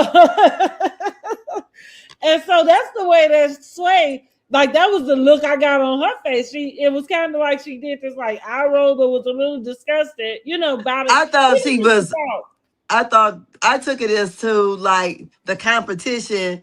Oh man, it's with a guy. Well, and that it's like a guy, right? Yeah. Right. Yeah, I can't compete. So with that being said, it would appear to me that she places herself in a place of male dominance, right? Like in a male atmosphere. Like I'm not saying that she's acting like a man, and that's what I mean in a sense. By I wonder, what do people mean when they call people studs? Like, are they just coming off a dress, or is this a person who lives their life as a male, like with male, not just energy, because there could be tom girls who are not studs or gay. Yeah, I call her a stud. And my cousin a stud, but that stud, Sway wants to have a baby. Not that she want Porsha to carry it, she want to carry her own goddamn baby. So that's giving me feminine energy there. I feel like I think that's taking advantage of what you have, and and she wants a baby, and she wants to experience. But like we said, do you remember all those years ago? Of course. It had to be all those years ago because it was on Oprah, but it was one of the first one. Like she had a guy on there. They coined the show "The Pregnant Man." Yeah. Now this is before all of the terminology, but even then, I was like in high school or something. But I remember being very annoyed with the show because it's like, but that's not what's happening here. Like he's not a man. You know what I'm saying? Yeah, like, it's a whole woman. Exactly. Well, But that was okay. because she had taken testosterone, she got a beard. Like, you sitting up here looking at us like a man. And so that's what I mean with the difference in those two is like like you said, there is some, like, they're not cut off to what their body parts are. So, Yeah. like, if I that think the one thing with what I call studs, and we have trans. I think the stud does recognize that there are women, but they like to present as a boy or a man. Because to me, they look like boys. They don't look like men. But trans men, from what I would assume, don't believe they think that they are or feel like they are in the wrong body. And right. so far as, like, I only can speak for my cousin. I don't think, or she's never said that I'm in the wrong body. Okay. You Okay. know, Mhm. she worked Okay, with what she so got. it's just like a like that like an energy or presence, like a male more presence. Yeah, a little Okay. bit more than a little bit more than tomboy. Right, right. Yeah. Okay, right. I feel that. So, Okay. I Okay. think kind of male presenting, but not that trans where you Right, right. identify. Because I don't know if Sway identify as he I or don't believe him. so. Yeah. So, Okay. and I've Well, I mean, seen. will sway. I don't know. So you know what I mean. It could be a they them type of deal. And you want to Uh-huh. know something? I feel I'm more comfortable with the they them as far as how to like how to call The pronoun. pronoun. Yeah, it's like at first I thought it was a little bit but then I thought about it, I'm like, it's way easier to say they than trying to figure out the a he or a she. Yeah, I I'm hate it just, when I'm on the phone because with people, and I've called men, yeah, ma'am. I made the I've done mistake, it. I'm and like, they oh, go I'm back so to my sorry. whole day. Like that's why I say it's just it is easier to call everybody's day. I'm like, what? I always think of plural. That's why I always so like, what are we doing? Exactly. No, I understand. Or Uh huh. reference, right? But then that's what made me think about it. Like, oh, it's actually easier to call somebody they anyway because you like in writing in English when you use they, you're referencing. You know what I mean? A Hmm. person. So yeah, and that's what you're doing anyway when you Yeah, say they. You know what I mean? they over So, there. Yeah. uh-huh. But yeah, so Sway and Portia thing, I'm like, okay, she doing a lot of smiling. It just Mhm. you can see, like when you Yeah, first, it was really cute and sweet. yeah, when you first get with somebody you like and you kind of got the Mhm. butterflies and all that, and Mhm. that just all exude through that dang on scene. I'm like, okay, I don't even know why she playing It with was Mike. like when she was with Dennis. Yes, Mhm. and sometimes it still come across like that with her and did this to me. It just seems, I mean, just where it looks like they Mhm. have a nice little banter with each other, and it just Yeah. seems like, oh, why don't they get back together? But whatever. So then we have Phaedra. Oh, first of all, before we get there, Sway did ask if Portia had any baby daddy drama. And she was basically saying, it seems like, what did she say? Not when she's with someone. Basically, he cool whenever she not in a relationship, but then Hmm. when she gets in a relationship, that's when he kind of start tripping. Okay. So who knows? Good luck. Right. So We gonna wish we them luck. Phaedra in her healing event. So she says she's a Reiki master. And we have Pinky and Kim. They're riding together and they got to pick up Shamea. And Kim just lets, okay, Michelle, whatever, wants to let it be known that, her ass is on fire and she can't get in the water. So she got a doctor's excuse. Cynthia gets there early. She has to leave early. She got a plane to catch. Portia comes, swimming suit, thong, net. Told you her and Shamea the same. Mhm. um, Cynthia said it reminds her of the whole Kenya thing and trying to copy Phaedra. You Mm-hmm. know, I thought, oh, the swimming suit was everything. Okay. Mm-hmm. I like it. Um, but so then Drew gets there and basically Cynthia tells her, "Oh, you getting better at your health issue or whatever." And for a minute, she looked kind of like a deer in headlights. Like, what the fuck is she talking about? And she was talking about her what she said, time blindness. Her her what she said earlier, some kind of medical condition she got. As if she couldn't even remember her damn life. Right. And so Phaedra said she is Andronette 2000. She says that Lizzo better watch out because she could play that damn flute now. She's been playing it for years. So when the girls finally arrive, you got Shamea, K Michelle, and Pinky. And then we have what is the oh god, I can't think of her name. Lord, I hate this. Nana Chicken and Waffle Girl. Oh Oh, god. Kelly. Kelly arrives and she's about crying.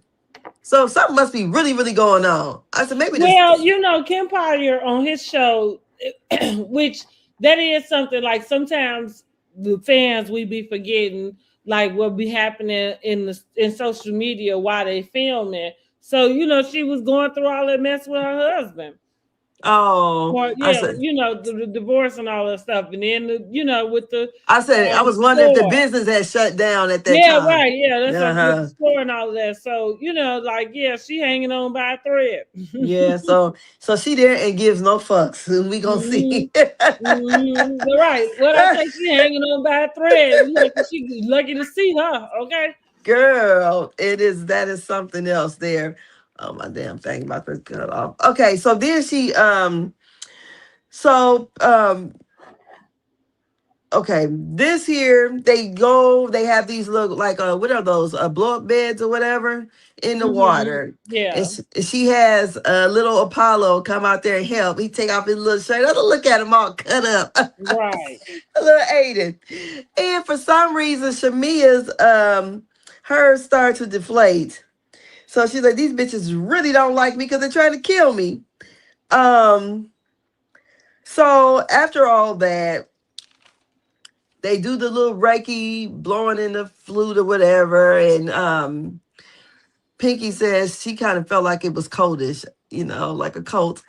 I thought it was a little different. And when I really thought about how Dr. Heavenly had felt about it when she had did it, and Mhm. Dr. Heavenly was kind of, I think one thing, if you're kind of like, a Christian or whatever, sometimes certain things, if you're not familiar with it, you kind of feel like it's not of God. I would say that. So Phaedra, she's a Christian, but I guess, Well, I think we gotta Christian would be, I guess, in my opinion, the word that the world put on it. I think I don't know how Christians are Christians and don't have faith in other spiritualities. Like, you know what I'm saying in a sense. Now, I'm not saying you're supposed to go messing around with it, but to kind of fit, like, right, to have that thought that, oh, I don't know what's up. You know what I mean? Like, it's kind of well, I like, mean, we do believe in other spirituality, but they believe that it's of the devil. that's why That's that's kind of why I think it's a bit I think it's a bit immature and ignorant though, like because yeah, we do understand that there are evil and good spirits, but I don't know why you would place that on something that you don't know. You know what I well, mean? Like anything that's foreign, a lot of people think it's the devil. that, But yeah, which so they don't probably want could be to. the problem. You know, that thought process could be the problem with a lot of things. Yeah. So, they don't know about it. It's the devil. Red lipstick used to be the Like devil. I'm Red. not sure how I don't have a necessarily opinion about what I feel about Reiki. You know what I mean? Like I don't think I would be opposed to have like doing a session, or I'm not closed off to finding out about it. But I'm the same way about what I was called about inviting spirits around, I would be the same way. But you do that with people you hang out every fucking day sometimes. Like, you know, because that shit happen. Or not every day, but I'm just saying, like, I tell people all the time, you know, like evil can possess people's bodies and they don't even know it. Yeah, I think a lot of times too, depend on like we say, religion or people who actually follow the Bible, whatever, different religions or people That's of what it boils down to, is like if you are stuck in the religion. religious part, right? Yeah, that's Yeah. been formulated for you. Because Yeah. that's what I So, mean because by you can, if you believe, then you believe, and you know that it's there's some force. You know what I'm saying? Other forces. You know, yeah. that's like, So, even for me, if I'm dating, I tell the person, like, I don't know that, and I haven't gotten here with anybody, so we'll see if that ever happened. But I need you to believe in something. Like, you can't be a person that's like, and I'm gonna use the word atheist, but it may not even go that far. But like, I need you to have a belief in something. You know what I'm saying? Like, it can't be your own belief in you. You know what I mean? oh, I'm gonna need you to have a higher power. oh. I don't know. I don't know. I don't want to be unequally yoked because you can have a higher power and me and your higher power might not Well, yoke that's what I well. mean. Like, I haven't gotten there yet. So, like, for instance, I think the closest is I dated somebody who was Muslim. For me, that does not align with, you know what I mean, with me, right? You know, Yeah. it doesn't. But again, I would date him because I would certainly not date somebody who's like, oh, F that, you know what I mean? Like, having that type of attitude, like, because even though for me, everything goes back to the same thing, but I am not attached to these rituals about stuff. You know Yeah. what I'm So that's kind of where that doesn't gel with me. You know what I'm saying? Like, because I'm not attached to and when I say rituals, I'm okay with like, if they pray 5 times a day, you can do that. I mean, more of the pork, or the, you know what I mean, the cover, you know what I'm saying, like all of the other All things. the religious stuff. Yeah, yeah, because Mhm. we have people like I said one time I went to a church when I was in the military and I got the hell up out of there because it just reminded me too much of like Jim Jones. I was like, oh, Right, hell yeah, like the no. ritual and all of that, like, yeah. Yeah, nah. Nah. It was already a white pastor, predominantly black church. And when he said he was going, they wanted to have like a TV burning, like, which was it for what? What did Yeah, the TV do? yeah, right, And I was right. like, I was about 19. And I went there, and the girl had on pants. And girl, them people looked at me like I was some harlot from somewhere. Honey, I might as well have been fucking the pastor or something, because the way they were looking at me, like, in a face full of not much makeup, but a little bit of makeup on. But yeah, when you the different religions, like I was telling my mom, some people were talking about like they have to wear a covering on their head and this, that, and the other. I said, well, shit, them be the same people that gonna bust hell wide open too. So all that shit is not gonna just send you to heaven just because you doing this, that, the other. Yeah, Exactly. yeah. So that's Yeah, no, what I'm. exactly. So that's kind of what I mean. Like, Yeah, I'm open, but it just that has layers to it about yeah. stuff. So, So and that's like I say, sometimes when people do that, I feel like it's a cop out. And what it lets me know, it lets me know you are probably an immature Christian. yeah, That's the but way I I tell you would what, I'm see not gonna do. it. I'm not doing nothing to conjure up spirits. Well, So no, yeah. absolutely not. I'm gonna be honest with you. When I was in high school, I am going back to, there are certain things I have interest in, and what I not to practice, but to have knowledge about. You know what I mean? Uh-huh. Like, something like, to your point, most of the things people reject is out of because they don't understand it. Like you Yeah. said, if you seek to have some understanding, no mean that you have to do it or agree with it, but you Yeah. can understand something. You know Uh-huh. what I mean? As opposed to having you're just having an opinion about something that you don't even understand. So I'm gonna say this to say, witches. I think we read the Constable. What's the book about the witch hunts?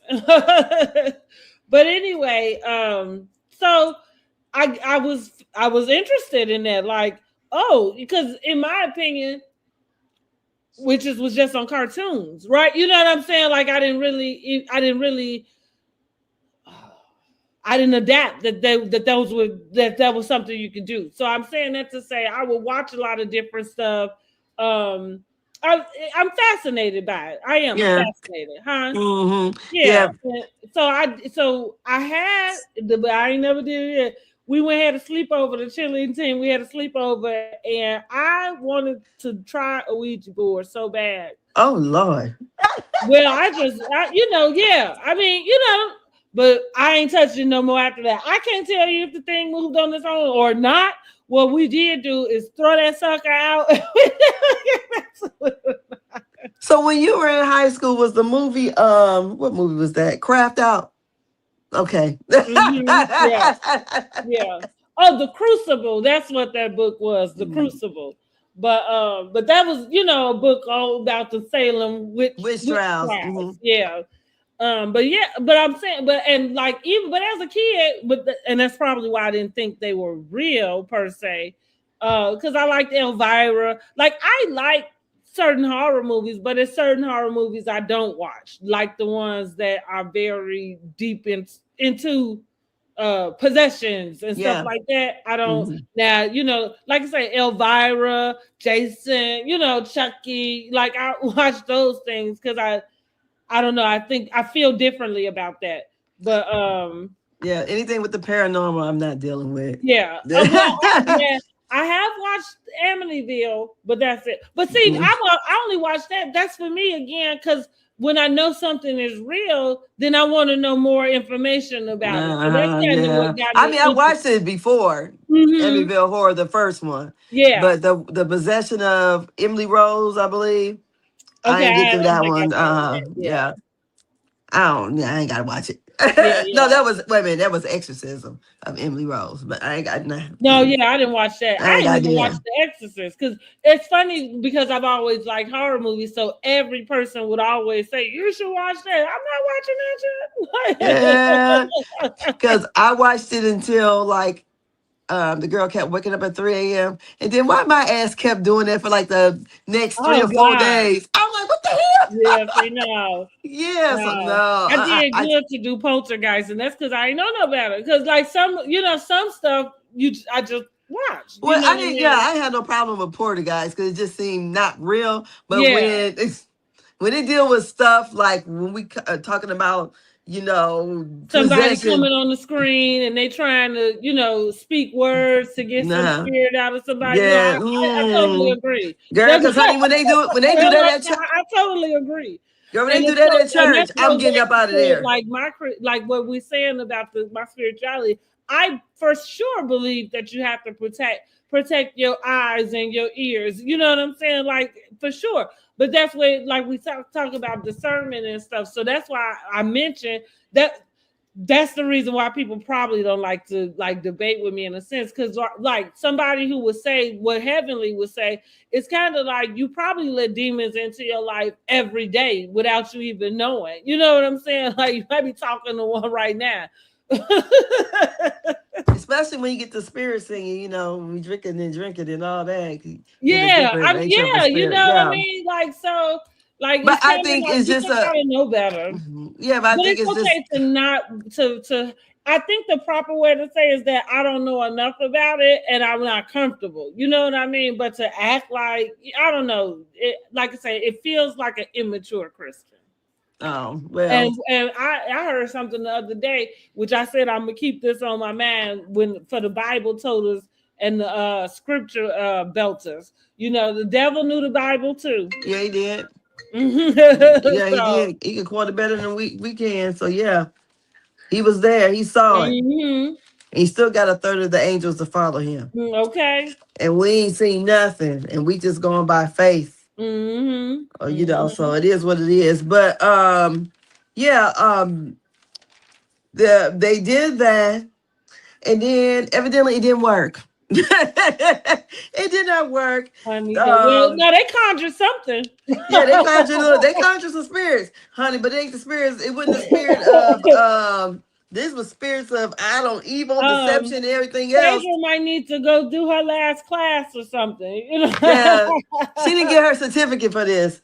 But anyways, so the meditation was over with. On hold. Yeah, because the meditation was over with. They went to go eat, and that's when K. Michelle said she come in peace, and she basically wanted to state her case.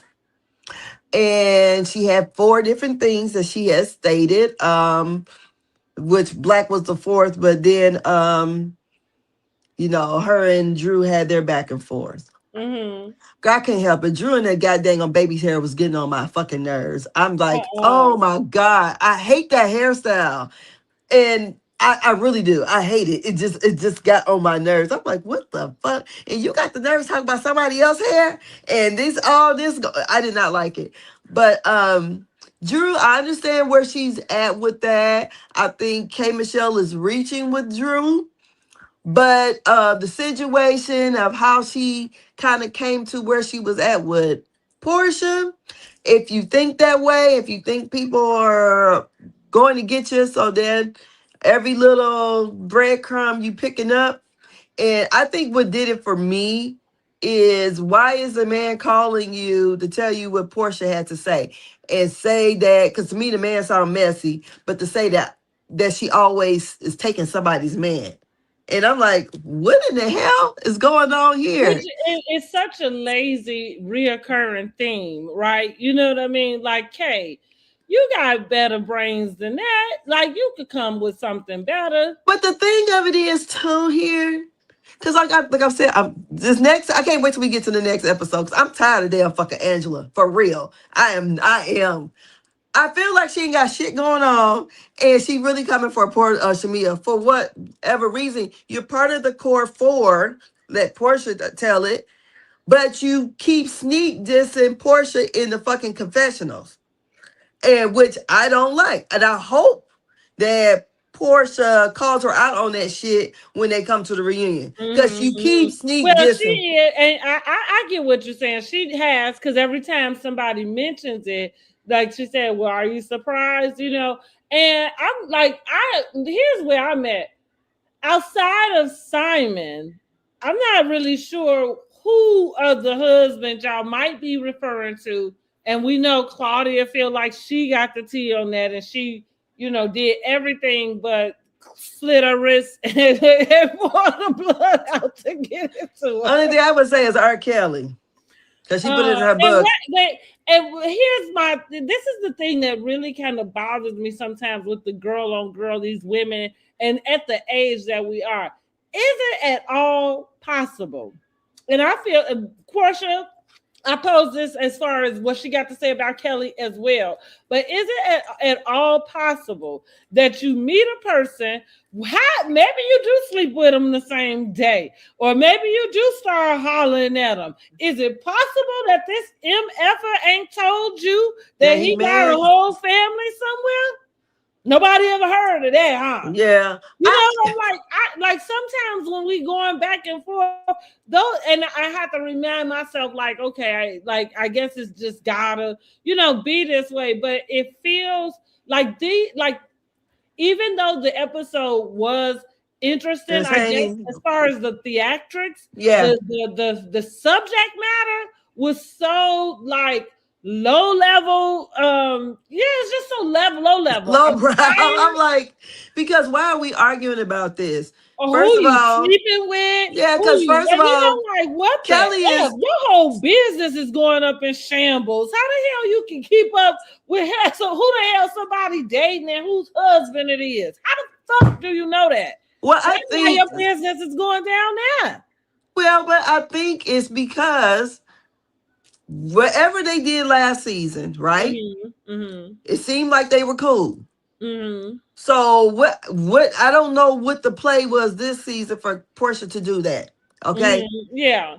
So no, I agree because and again, Porsha being my favorite, I'm not taking up for the move she pulled either. Like I think that was low. Like I think this whole subject matter is lowbrow. To your point, yeah. so and because I was sitting there thinking when it when it happened. Well, let's get on to it. When it got to Kelly, Mm-hmm. because K. Michelle said that Portia has the spirit of exposure.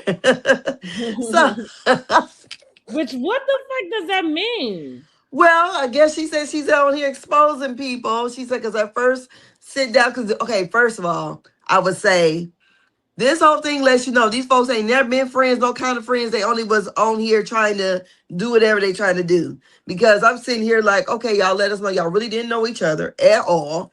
Well, I And knew that then, anyway. yeah, but I Well, thought I feel like I didn't think they were that's friends. always my go-to. I am like I've been watching these housewives way too long. Yeah, but I didn't think to- they didn't. I didn't think that they just If you, didn't know each I would other. say, as much social media go on, you know who are friends, especially when y'all Yeah, live in the but same type of place. exactly. But I thought at least they would have been probably, like cordial or in the same circle of friends or a friend that knew a friend. But seems like those girls. Okay, I'll put it this way. The Porsha gir- friend with Shamea. You don't see Porsha besides with Lauren and her yeah, family. no, You but don't I'm see just her saying. hanging with nobody. No. I'm Mm-hmm. just saying, like, if they're only because she just basically said, I didn't know you before that. Mm-hmm. So I was thinking they was least in the same circle of people that they associated, where I associate with this person and this person knows that person. But so for the producers to bring So this now girl I over guess here, the exes are the only 6 degrees of separation. yeah. So I'm sitting here watching this, Because you don't and know her, but you know she slept with your exes. Like, I see, don't know. like that sound like bullshit, right? Like it really sound like if it's funny, you know how they tell you about how sometimes like the projection, like a person might accuse somebody of something that they doing. Girl, my Like that, thing about to like die. again, that's why I say I'm at the point now where I think K. Michelle might be playing with all of us. It's something going on, but it's Yeah, she might be irritating. playing with all of us. Yeah. Look, I'm looking for a dang old thing to plug into. Uh-oh. Maybe I use my laptop. Okay, we'll just use the But laptop. yeah, I'm calling bullshit. And especially since you don't want to say who said, like again, looking at a bunch of 40-year-old women, kind of cackle like that. It's ridiculous. Don't even and I said this a couple weeks ago. Because let's just say, fine, let's say Shamea didn't say nothing. It's not Shamea that is kind of egging on any of this rumor or whatever it is K. Michelle's gripe is. Yeah. But if it is somebody who called her up, like you said, specifically that guy, I agree with you. That's messy. And I don't know why you don't have your own brain, like to kind of say, hey, why are you calling me with this? You know what I mean? Like, I'm married. That doesn't matter. Like you gonna literally call me to kind of put a battery in my back to go talk. And you look crazy because you got a whole husband. Yeah. Like, and that you just married. Because again, we're not talking about you been married for 5 and 10 years and somebody trying to make it seem. No, girl, like that. That's probably why you're so pissed off because like I said, clearly you got something still going on with the man because you just married this man 2.5 seconds ago. And then you're talking to the guy on the phone still. Right. Well, maybe they do that. I don't know. Yeah, well, it sounds real crazy to me. But Yeah. even a relationship, I don't know. Like when they was, I've never really bought into their relationship. I'll say that, and I'll leave it right there. Now he keep popping up, and I guess maybe he don't have too many more options or something. All of the like I said, she gave this whole elaborate You don't story. think that he don't have too many options? I mean, he keep hanging around. And listen, and out of her own mouth, see, that's what I'm saying. I think she says things like she was doing this interview with Jason Lee, and she expressed how she was dating somebody else, engaged to this other person. I can't remember what this person did, and they broke up. And that's it. She turned around, but she was dating a guy to make Cashton jealous because he wouldn't step up in me. It was like some crazy fucking bullshit. Like real talk. It was crazy. And I'm not saying that it wasn't true. I'm just saying it was real chaotic. And I think her expressing it, I think she thought that it sounded like some romantic end to something. And it just sounded like a bunch of chaos. And it really sounded like you wanted to one up, the on the Housewives, or maybe one up yourself. You know what I mean? Because I think she does have very deep low self-esteem. And I think like going back to the idea of what the housewife should be, it being upper echelon, you kind of, dug yourself from out of, like whatever this hole is, and now you kind of in this place where you arrived, and so with that, you went and got the husband, you know what I'm saying? Like y'all barely even live together, like, I don't know. I was just sitting there shaking my head when it came to K. Michelle. And like I said, now I'm just thinking she got to be playing with all of us. She got to be playing with all of us because you cannot be this you cannot be this dense. Because Porsha said you too sensitive for me. I was all the way with Porsha. I was too. I mean, that she's too sensitive. If that's her gripe, well, you got your mind made up about it, so right? Like the way they, because I think Porsha gave her. It was funny the way that K. Michelle was approaching her, but I think that Porsha did really good to try to, see if she could, follow along with what is being said. She started getting agitated, and then she. But I agree with her right on the money. As soon as she said it, I said, you know what? I did the same thing. Like, this is not even what they tell you is the squeeze worth the juice. This is not worth it. I would say it's not worth it, being that she's married. But see, I guess they use the term friend so loosely. And, in these situations, y'all really not friends. Because if you were a friend, of course, I'm gonna say, yeah, dang girl, you stuck with me. I talked to him too. This is that, whatever. But if I want to know, well, okay, so she said Queen's Court. What is that in the last 3 years or something? But I'm just I think so. Something like that. Maybe 3 or 4, huh? Who was on it? It was her and it was her, Lisa Ray. Is that when Nivea was on there? Nivea? No. Nivea wasn't on that one. I'm gonna just look it up. So no, Delicious. Wasn't it Delicious?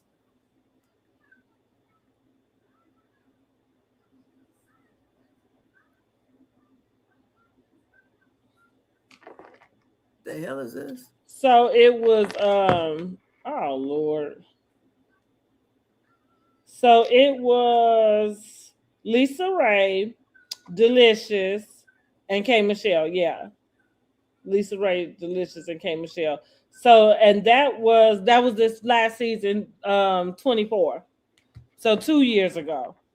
Okay. Oh, she's the last, and then we'll say 3 years just because of they filming, however way the filming time go. So the reason why I bring that up is if you don't talk to this person on a regular basis, like when is this supposed to come up? As soon as I get in your face? I'm supposed to have, a running list of whoever I dated that you dated. So as soon as we start talking, I'm like, yeah, girl. Because if it don't, and furthermore, if you telling me that you married, I go back to that. I don't really think I need to tell you about anybody.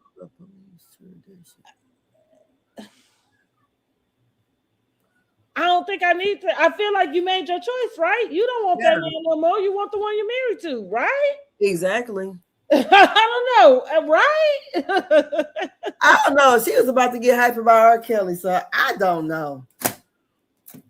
I think Kay is off a rocker. I mean, or maybe I these seen the are all, interview. maybe they all antics for real. Yeah, I seen an interview with Lil' Kim. Somebody brought back up. I think she was on the Breakfast Club, and saying how Lil' Kim was basically talking about K. Michelle being, Delusional. crazy, nutty. She said, I only met her once and talked to her on the phone a couple times, and that she thought she was supposed to be the godmother of my child. Yeah, It's like, listen, I'm like I said, like this whole story and this whole like you didn't tell him and the way you trying to like you really are making this thing. But I'm also a lot interested in the energy approach. You know what I mean? I said on Empire, like, yeah, she tiptoe around Porsha because she don't think she'll drag your ass. You know she will, right? Like even though she is practicing not no dragging, but I'm saying that drag across the stage with King and Moore is a solidified, bona fide promise. If you fuck with me, you will get dragged, and we're not pretending around that. yeah, So, well, like, Kelly ain't I'm worried. more interested about the fact that she kind of tiptoed around that, and then when it came to Drew, which neither one of them are holding any weight, and I don't really know why I'm not even sure. Well, outside of you picked the weakest link, in your eyes, right? Like you ain't gonna go up against Porsha because she gonna whoop your ass for real. You know what I mean? Like if Girl, look, Lil Kelly ain't worried. well, that's why we like Kelly. You know what I'm saying? Like, He ain't yeah, worried. as you should not be. Like, that's the thing. Like, why? Like, if you got the energy on Twitter, if you got the energy in your confessionals, where is it now? And Cynthia had a clip. I think they was talking about the episode, and listen, Cynthia, I love how you just try to be so empathetic, but this is the part where it was said that you didn't have a backbone, right? Mm-hmm. It like sometimes you cannot agree with every single person. And so she's saying how she could really relate to K. Michelle and her need to process. And I'm like, bullshit. Like, first you can't relate to K. Michelle because you ain't even been through what the girl been through. You ain't shook no tables. You ain't accused your friend of stealing your money. You know what I'm saying? Like, so you know. And so one of the girls happened to mention the things that happened for K. Michelle to react that way. I think she threw candle holders at Rashida, and so like she said, well, so and so did this and so did that. All she did was validate the point that I made about K. Michelle 3 weeks ago, which was she has one button and it's anger. I never watched Love and Hip Hop. Mm-hmm. So she actually was throwing things. Did the things land and hit the people? No, they wasn't. So like you said, well, it's kind of a catch-22. I don't necessarily think that it was for the show, but let me tell you, they kept bodyguards on their sets. Okay, so no, it wasn't for the show. These people really was getting into it. And yeah, the candle holder just happened to not hit Rashida. I think they was for real because like with the shaking the table thing was Carly. So upset with Rashida to throw candles at her just she because was mad at Rashida. So, and it's funny that you say it because it's a little bit similar to this. Not so much with the ex, but I'm saying it's similar to just her thought process. And because you don't fit into that thought process, and Drew said she don't fit in the group. That's what Drew said. I meant to say right. That. Well, and look, that probably really did get up under her skin. But she was mad at Rashida basically for not taking her side about Memphis, who was married to Toya at the time, being the person that she had said abused her. So she was saying, I guess somebody said we found out it was true now. I don't know if we found out that what she said was true, but what we found out is that maybe he might have an issue with domestic violence. But anyway, she was like, she was dating him, and you know, she just had all of these stories about how bad the man was treating her. And then Toya was married to him, and so Rashida kind of was like, because I think he was like, nobody had my back, huh? Is that who Toya is married to right now? No, she's divorced from him now.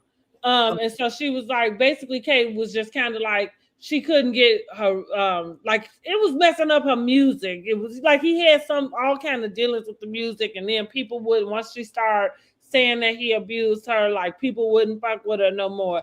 And so now she kind of carried that to Rashida, because Rashida on that show happened to say, like, basically, she like, well, I don't know. You know what I mean? Like, yeah. I don't know. Ooh. And of course, she's friends with Toya. So I think that was her just kind of being neutral. K. Michelle just got, you know, was pissed off at her about it. She felt like she was supposed to take her side and her word about it. But she's a contradiction, because she said the same thing about R. Kelly's wife, that R. Kelly's wife was not a victim. Mm-hmm. The hell you over here fucking her husband. Mm-hmm. You know, so, and well, she contradicted herself right there at the damn table while she telling this one, you know, because it's funny to me that you have all of this, like I say, vitriol for Drew about this guy, and you feel like she's trying to attach him. Girl, you pulling men out the sky to attach yourself to. Why are you home married? You pulling men out the sky, like, because even these people, I follow K. Michelle. I didn't know she went dating that man after that show was off. And that's not to say I watch every single thing, but I'm saying, like, you know what I mean? Like, everything that you came and spelled out here is news to me, you know, like, for somebody who follow you. Yeah. And so, yeah, I'm like, you got all this vitriol for her, but in Drew's defense, she only said that was your friend, and I think that was keeping it light. But when y'all first got to the that party that first time, you said, "Nice to see you." That indicates to me that you're friendly with somebody. If I ain't never met you before, I said, "Nice to meet you." I mean, right? Hello. Oh, and also, let's say we do follow each other, and you have been in the DM. Oh, finally, nice to put a face with the name. That's usually what we say, you know. But see, going back to what I said about K. Michelle, when she sat down with Porsha and Kelli, it was the first thing out her mouth. Oh, he be all in my DM. Yeah, so this episode, I think it was very entertaining and messy. It was. But okay, I watched the end of it like probably 10 times, trying to figure out. It looks like I wish I could have been a fly on the wall, because it just seems like Kelli was really agitated sitting there. I'm like, what else went on there? Because why is you so agitated over there? But all I want to say is, Kelli is her own person, and it doesn't seem like to me that Shamea is putting any battery in her motherfucking bag. I think to say that Shamea has a battery to put in anybody's back is kind of stretching. Because like I said, Shamea, in my opinion, is the one that gives the pick me. And I'm just gonna piggyback off of her behavior last season. Having conversation doesn't mean the same as maybe putting a battery in somebody's back. But you still could be giving life, you still could be giving information, you still could be adding to, even in your silence. Okay, so at that table, what was said? Even she can't catch a break, even in her silence. Because she wasn't silent. I'm trying to think what they said right before, because she said, she mumbled under her breath. She said, well, technically, that's still married or something. Because I feel like whenever Kay might have said, you always with somebody's husband, and I think Porsha might have said who, like name it, something like that. And she might have called off Simon. And I think, and then at that point, Shamea kind of said under her breath, like, well, technically he was still married. She kind of, I'm gonna go back and I'm gonna watch it because I didn't catch that at all. Yeah, no, that's what I said. I really am just for that.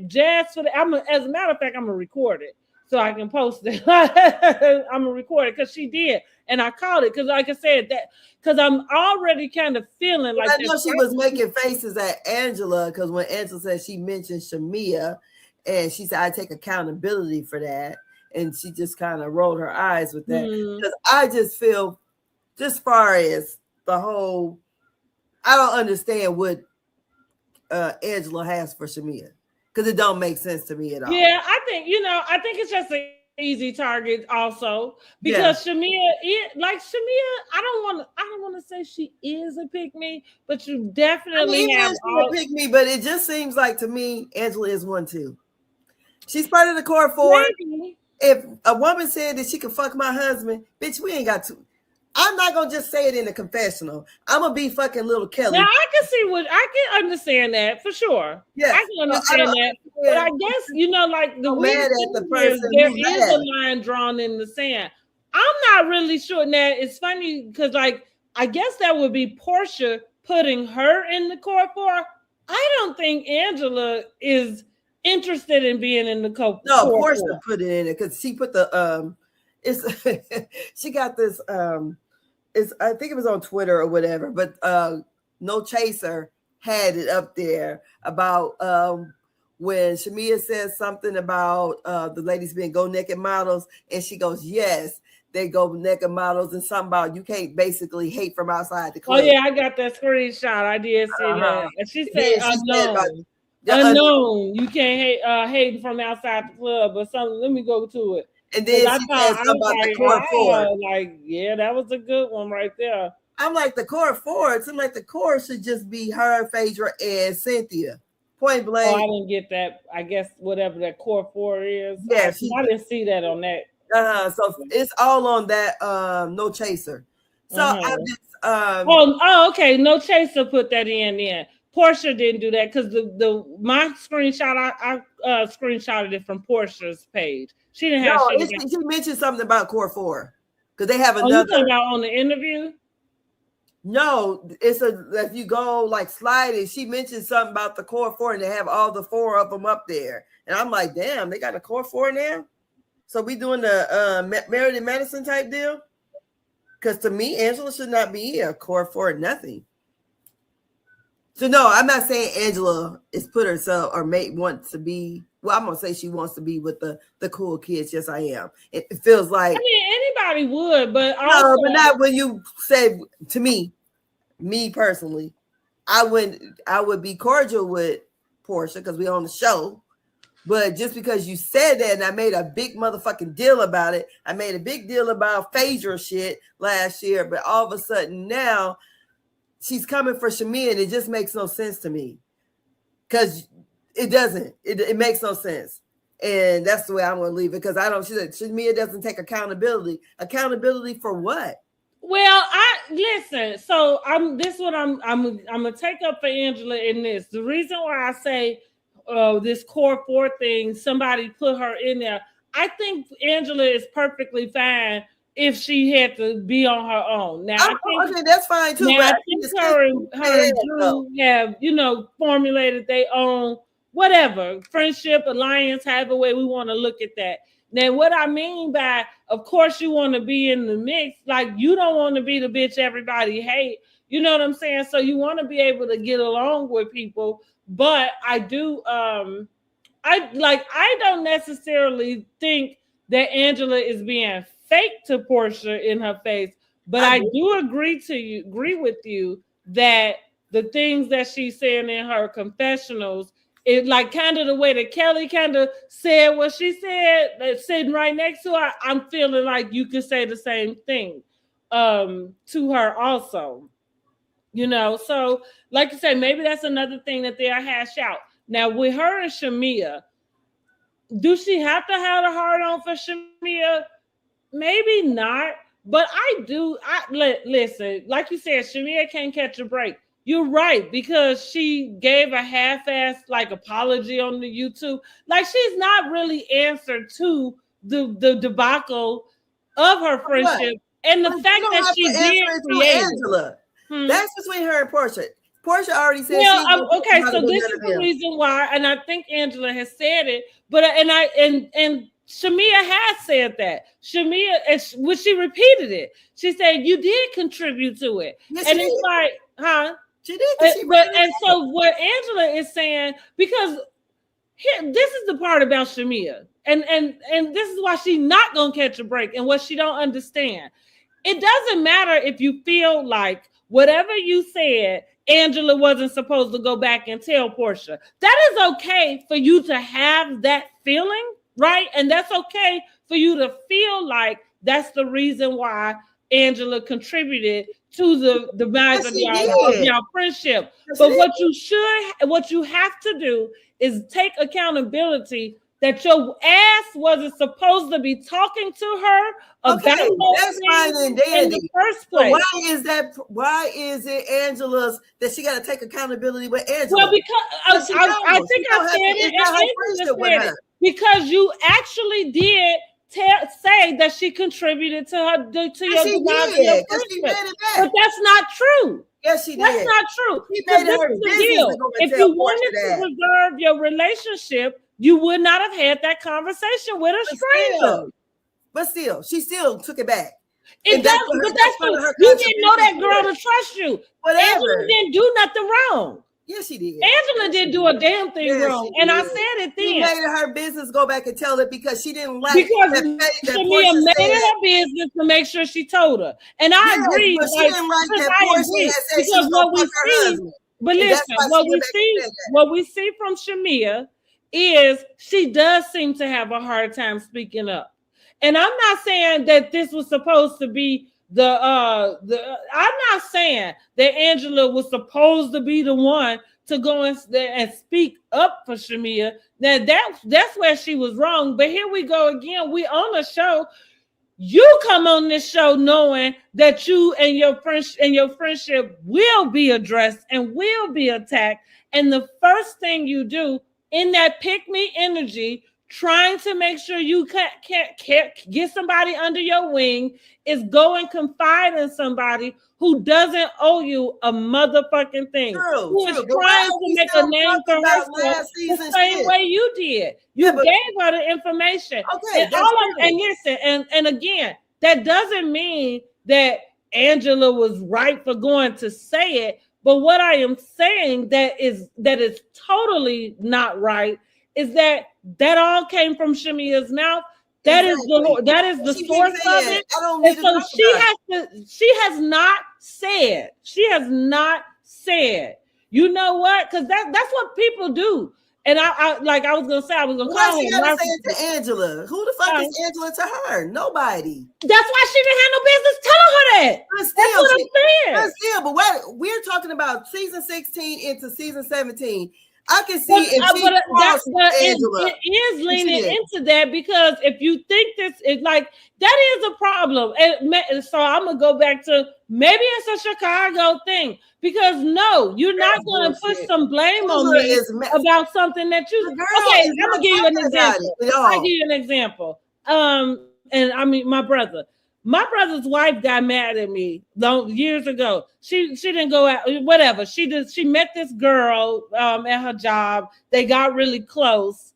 And I think they had birthdays together or something. So the girl decides to throw a house party. She threw a house party and she got strippers there. She had female, male. We go over to the house party, whatever. We doing everything. So I feel the whole thing was because I was taking pictures or something. Like I say, this is back in like 2010 or 2009, some shit like that. So we're not even posting, on Facebook or Instagram. None of this shit even existed. So anyway, she ended up getting mad. At some point, she got mad at me about taking the pictures.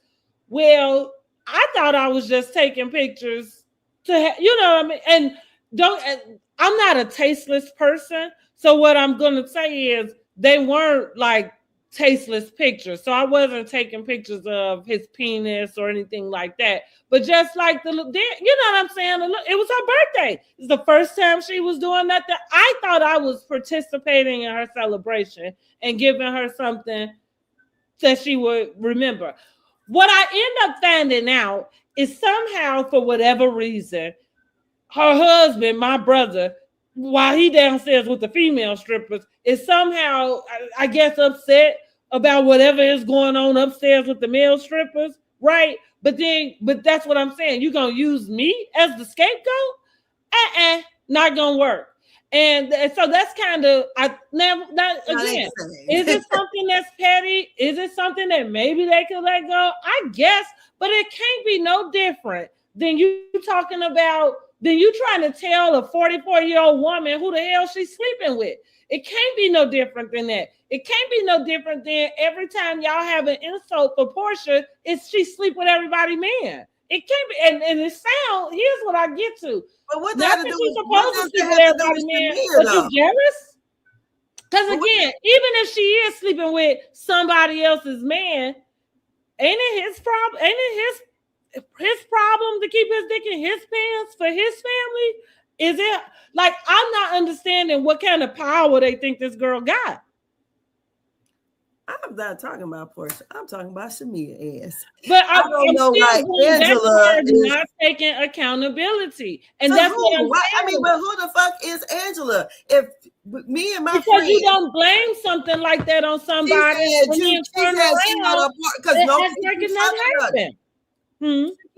she keeps talking about it and wants to bring it up.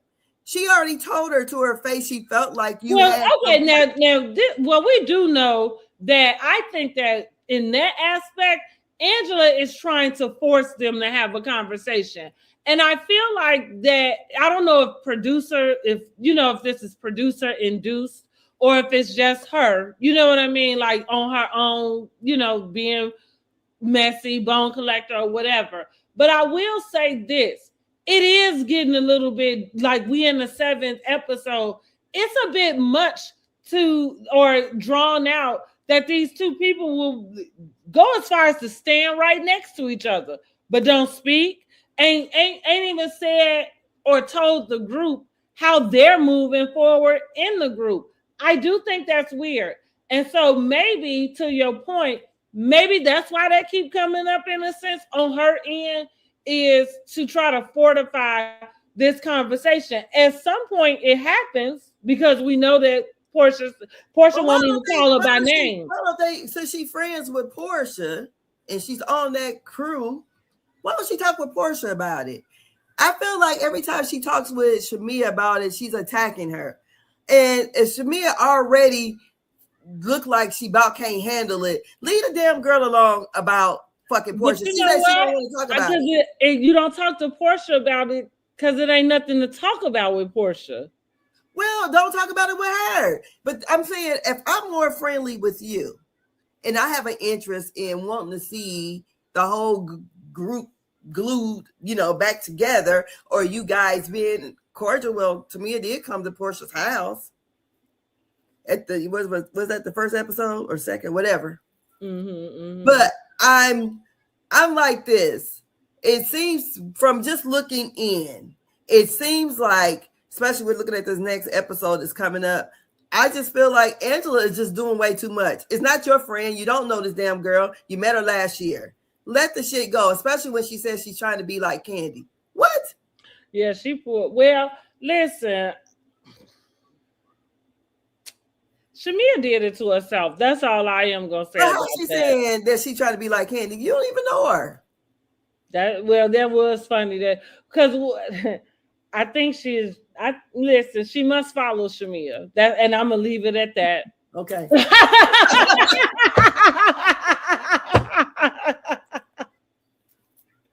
You ain't got nothing to say after that, right? Yeah, she follow her. I mean, but damn. But that's why, because for me, that's the only reason why Kandi named. Because the interesting part about that airing and then her bringing Kandi's name into it is that she literally is on Kandi's birthday trip right now. Because they're friends. No, and I get it. I get it. Yeah, they're friends. You're right. Yeah, but I don't see how Shamea is trying to be like Kandi. I think, well, because we've already established that she's a pick-me. So I feel like anybody that she's around that has whatever. I think that's the association and so that's the reason why I said, like you said, she don't know Kandi. She don't know their dynamic. To your point, that's why I said she must follow Shamea. Because if she follows Shamea, then she would know more about whatever their dynamic is. I've said this previous, maybe when we was discussing Porsha and Shamea's friendship last year, but I had already acknowledged that whether we wanted to admit it or not, or however way that worked out, it appeared to me prior to the fallout of their relationship, it had always appeared to me that Kandi opened and made more space for Shamea to do different things on the show, more so than Porsha did. And I don't know if that's a contentious spot for Shamea in general, because what we understand with Shamea is that you had feelings that you talked to the wrong people about. And so I don't know how far back that goes. And so going back to that, it goes along with her pick me energy. You going wherever they'll have you. Pick me. Yeah, but first, you're going wherever they'll have you. She has her own personality. She up there freaking and twerking and all that shit. Kandi don't do all that bullshit. That's why she bring her around, so you can be the clown. Yeah. Again, you go wherever they'll have you. So I just was like, the whole thing about her trying to be like Kandi or whoever Angela feel like she's trying to be like, it's still, even if she was, what does that have to do with you? Mm. What is the goal here? What is the goal? The goal is to get her to apologize for blaming her demise on her friendship on her. That I do think that's the goal. Mm-hmm. And I don't think she's wrong for addressing that with her. Girl, I wouldn't apologize to a bitch that ran it back. I wouldn't. Well, that's okay. I apologize for saying it to you. That's why I'm apologizing that I spoke to the wrong person. Yes, exactly. That's but that's the whole thing that I've been saying. That and that's what I mean by Shamea. Like, that's like at certain points, it's not to say that other people don't do things that they're not supposed to do, but you don't get to control other people. Like, so you don't get to control them. The only person you do is yourself. So when you have to self-reflect on how you ended up in this position, the self-reflection is, I ain't had no business talking to her. I'm pretty sure she didn't did that. But I don't feel like she owed Angela a goddamn thing. I feel like the same way she made that public, she owes that as a public thing. And so to your point, maybe it don't have to go directly to Angela, I guess. You know what I mean? Maybe it don't.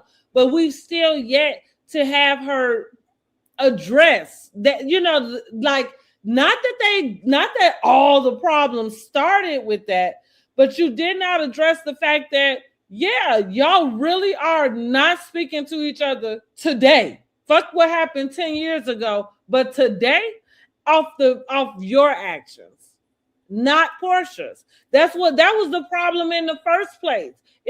That's what I said even last season. You put your friendship up and you lost. Like, that's just really what it was. You assumed that the audience would really take your side, but the way she went about it, that was the snake shit. Porsha, is good to not have you as a friend anymore. If that's how you do, I have a friend right now. We haven't spoken it's been a few years. That had been my best friend, but ain't nobody, I don't expect it. Ain't nobody called me to say anything that she's expressed. And if there is anything that's being expressed, I know just like if there was something I needed to say, we know who we would talk to. She would talk to her sister. Her sister not gonna call me up on the phone. Now you go call one of our old high school friends. You know what I'm saying? Like, and you vent about something, and then they come and call me. You can't be mad at that person because you had no business doing that. That's like you had no business violating that. Like, and it don't matter that we don't talk no more. But I think that the whole thing is the way Angela last season, they kept asking her, it wasn't like, oh, but Shamea gotta be smarter than that.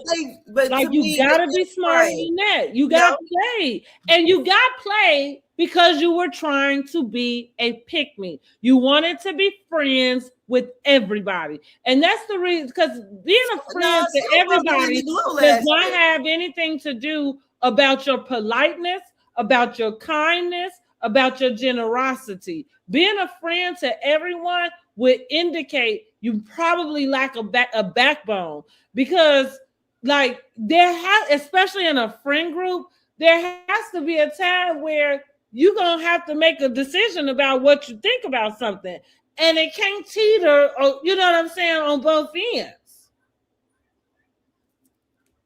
She's a pick-me, and she got to ask her. She's a pick-me or not, Angela ain't gonna sit her ass down somewhere. It's none of her business. I that's the way I felt about it. And if she got a whole bunch of I can understand you feeling like she's doing too much. Maybe she is. She ain't doing no more than K. Michelle over here popping up with all kinds of Y'all said K. Michelle was crazy. That's why I'm saying she's not doing nothing no different than this one bringing us, hallucinogenic exes. I think the thing at least Angela is following along with a story we just got from last season. We don't know what the fuck K. Michelle talking about. Yeah, we don't. But what I'm saying is, I'm not like an Angela, and I can't have. I understand. Yeah. I mean, she can read well or whatever, but she is the snake. Period. Mm-hmm. And I wouldn't be surprised. I think Shamea is the snake, but that's okay. I think she behind the whole motherfucking thing. I bet she called. You think she the one called K. Michelle? You know that oyster was about you. I don't know. I just think Angela, I mean, this is all good for television. I'm not even gonna lie. She playing her part, but I just feel like the hate for Shamea is just crazy. And I don't know if it's hate, but I mean, no. I'm reading the comments. I'm not talking about Angela. Oh, okay. Comments. Okay. This girl ain't even did shit that we can see. Mm-hmm. So that she is supposed to be the puppeteer behind all of this stuff. Yeah, like I said, calling her the puppeteer for me is pressing it, because that's way too advanced. Yeah, because she was a puppeteer. She wouldn't have got caught up last year the way she did. No, she wouldn't. Yeah, she's definitely. And I don't think that. I don't think that she's using Kelli to be her pit bull. I don't. I think Kelli is doing that on her own volition. I can agree with that. So, because again, that's going back to pick me. See, I am not presuming that Shamea has a confrontational bone. Mm-hmm. That's because to me, even if you was doing it on the sly, it still would require you to want to be confrontational. You know what I mean? Like, and clearly you don't. That's the reason why you having such a hard time kind of even taking that back just to get her to shut the fuck up. Because you could just do that. Because again, ultimately it is your fault, right? But so I agree with you about that being Kelli on her own. What I am saying though too is it don't mean you can't be the gas. You know, like what they tell, birds of a feather flock together. And it is interesting how, enemies link up, right? Again, going back to this my best friend. You know what I'm saying? Like, I don't even like y'all could call each other best friends, but I don't know that you have to have that announcement. I thought that was interesting. And so I don't presume that Shamea it can tell anybody what to go do. But because she like, it's just the same example as what she did last year. Like you just got diarrhea of the mouth. So I think a person can get you into talking and giving information you ain't mean to because you too busy being friendly and nice with your best friend. Well, I think all gloves is off. She didn't told it. Just like Porsha didn't told probably Phaedra. And we know Phaedra ain't above shit because she the one came out with the whole thing while they were friends. Well, let me tell y'all this. And one thing I hope we don't ever bring up is any type of rumor that the root of it is back to Phaedra to confirm or deny. Because I'm not having no conversations about it. So I could care less. Also, did you see Kelli had to come out and make a statement? Oh yeah, I did see that. For I'm her, like, yeah. if people touch grass, please touch grass. Leave these. Yeah, that's what I'm like. But that's how we ended up with the current president we got. Because what? Like, are you kidding me? You gonna let somebody like? But that's what I'm like. It ain't even worth the conversation. This should have made it to the cutting room floor as far as I'm concerned, because I'm not talking about anything that Phaedra got to confirm. Yeah, because I'm like, come on now. Come on. Touch grass. She ain't even confirmed her own damn shit. Y'all let her come on back and slid right through. And now here we are. And look, and deja vu. That like when that happened, that's how I felt. It was like deja vu. And that's when I said, I was like, oh hell no, y'all got me fucked up for real. You think I'm about to decipher who said what, and Phaedra is the root of it? Girl, bye. Because it sounded like Phaedra is the root. Yeah. This story is twisting and turning. Kelli a part of the Mile High Club, and I thought they did it in the hotel and got the text message and whatever. I just that to me, I said, oh God, here we got the candy situation going again in the dungeon. So, but leave the dang on pastors alone, y'all. This is entertainment. We ain't got to be the internet spies to figure out which pastor it is or is not. Well, they said over on Campfire. No, it wasn't Kim. No, it was on Carlos King. They said they think it's Pastor Troy. I don't even know who he is. He was some rapper girl on Little Women, Atlanta. Minnie, rest in peace, Minnie. Minnie had a whole storyline about how she was dating a guy and she thought she was pregnant by him, but I think she had lied about it all. Girl, it was a whole big old thing. Is he a real pastor or is that a stage name? name? It was just his stage name. Yeah, he's a rapper. So no, he's not a real pastor.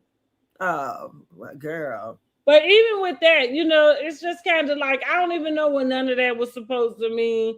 Like I said, it just get a little old for me because and coming from Porsha, now whatever, again, maybe this is just good TV, but I just would not expect you to be the one, like delivering that stuff, especially as messy as, the Simon and Fallon and all of that was. Again, now I'm not proposing that you did anything wrong to Fallon, but it's still just the optics all funny. So it seemed like you just would, steer clear.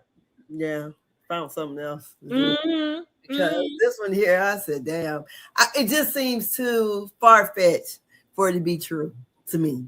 And if it was true, so what? She's not fucking married. And that's where I would look at it. And if I did, and what?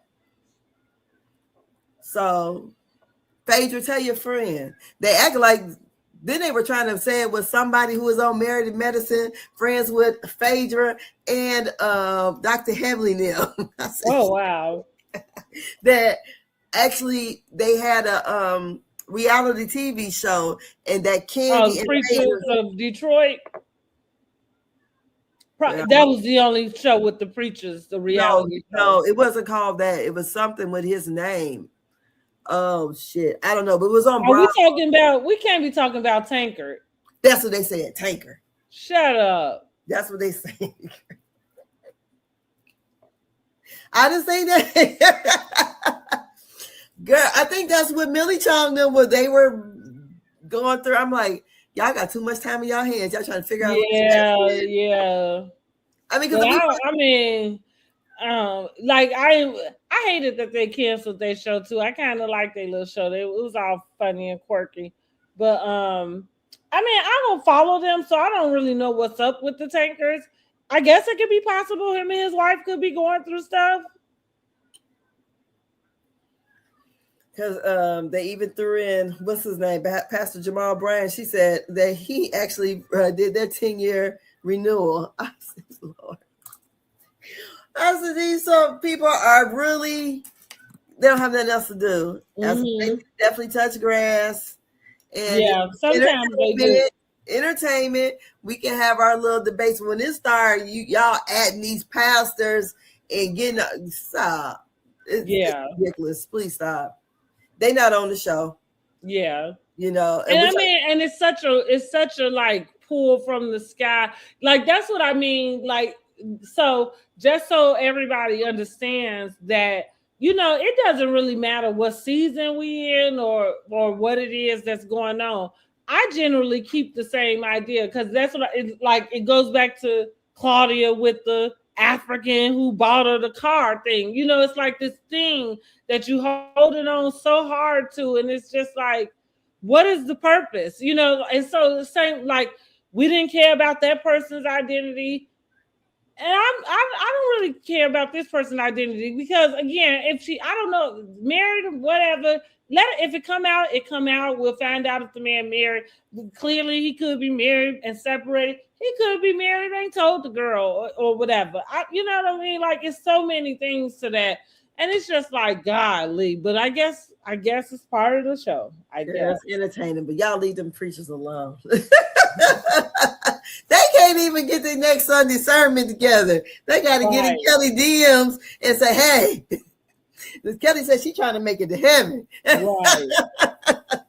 But yeah, I thought the show was, I thought the show was good.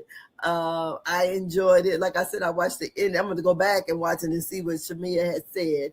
But because she did. She said it under her breath, like, that's still married or something like that. It was. So and see, and like I say, like, see, I got my own.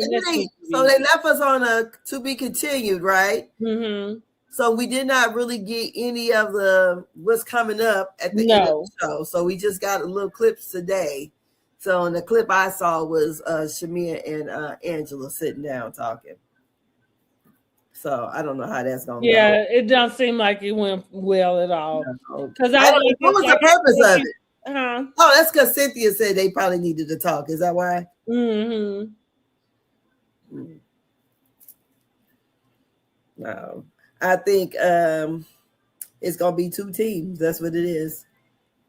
That's what it seemed to shaping up to be. And Carlos King has said that, was that on Carlos King's show? Yeah. Somebody said that Kelli might get first chair. Her and Porsha. Hey, do I have any first chair predictions? I don't right now. Because what I'm waiting for K. Michelle to show up. Now, like I said, she had a lot of energy for Drew. I'm not here for it. I feel like that was. They ain't gonna get her no first chair if she gonna be just going at Drew. I don't know, but I feel like she being really bullish when it comes to Drew. And I'm a little tired of that. Here's what I will hope for Drew. I hope she not hanging on at the edge of the couch this season. I hope she make her way a little bit further, but I'm not sure. I mean, I think for sure Porsha will be first chair. I'm not really sure who would be. I would say it seemed like it wouldn't be nobody else but Kelli. Yeah, because them the two that's going back and forth. And we definitely got, you already see what side is going to be. You're going to have them on that side. And then I can't imagine they mixing the seats up on the couch because it's clearly a divide. Mm-hmm. And you know how it lays. And then, you know, it is what it is. So, yeah, I imagine Kelli and Porsha. But I don't know. I need for them to call Angela out on her shit in this in her confessionals. Well, we shall see. I don't like it because if you so cool with them, why you keep saying shit? Because you supposed to have let it went. You all in her face, y'all hanging out and whatever. You say Porsha's a key. Why do you keep throwing that jab at her if y'all making a new, a new friendship? Why do we keep bringing it? That's what I don't understand.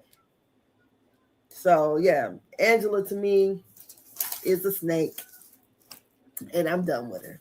I am. She good for TV. I'm gonna say that. She good for TV. Her reads are good, but I'm through with Angela. She's in the same bucket to me as Kenya.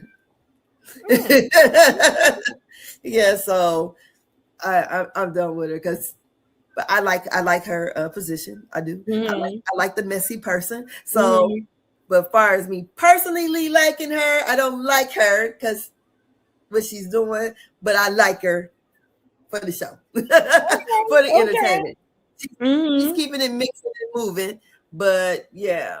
I don't know. I just feel like looking at the comments and looking at the show, I feel like Shamea is getting the pile on. She ain't saying that much this season. And I'm like, damn.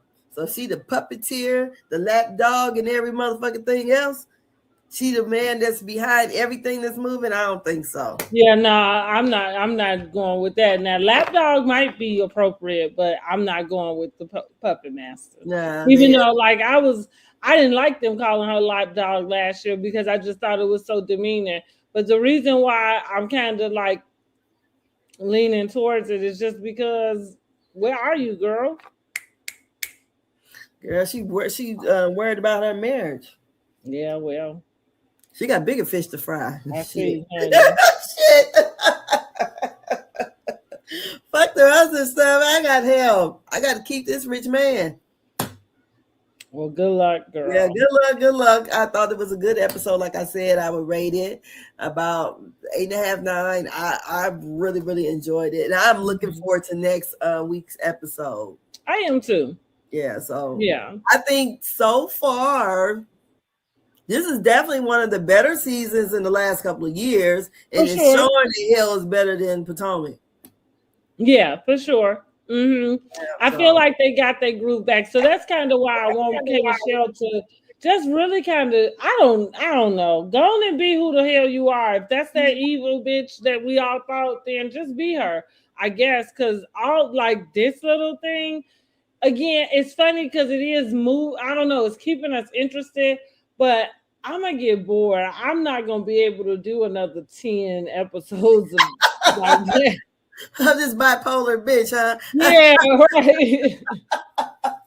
She got us twisting and turning and everything. Yeah. I've been needing to kind of like, I don't know, go on and crash out and stay there. Like, come on. So do you think she's gonna just keep on with Drew, or she's gonna find someone else? I think she's gonna keep with Drew. Oh, see, that's why I like Kelli, because Kelli gonna give it to everybody.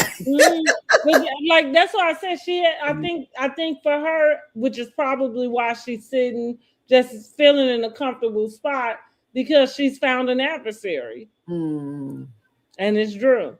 And she gonna run that shit to the ground.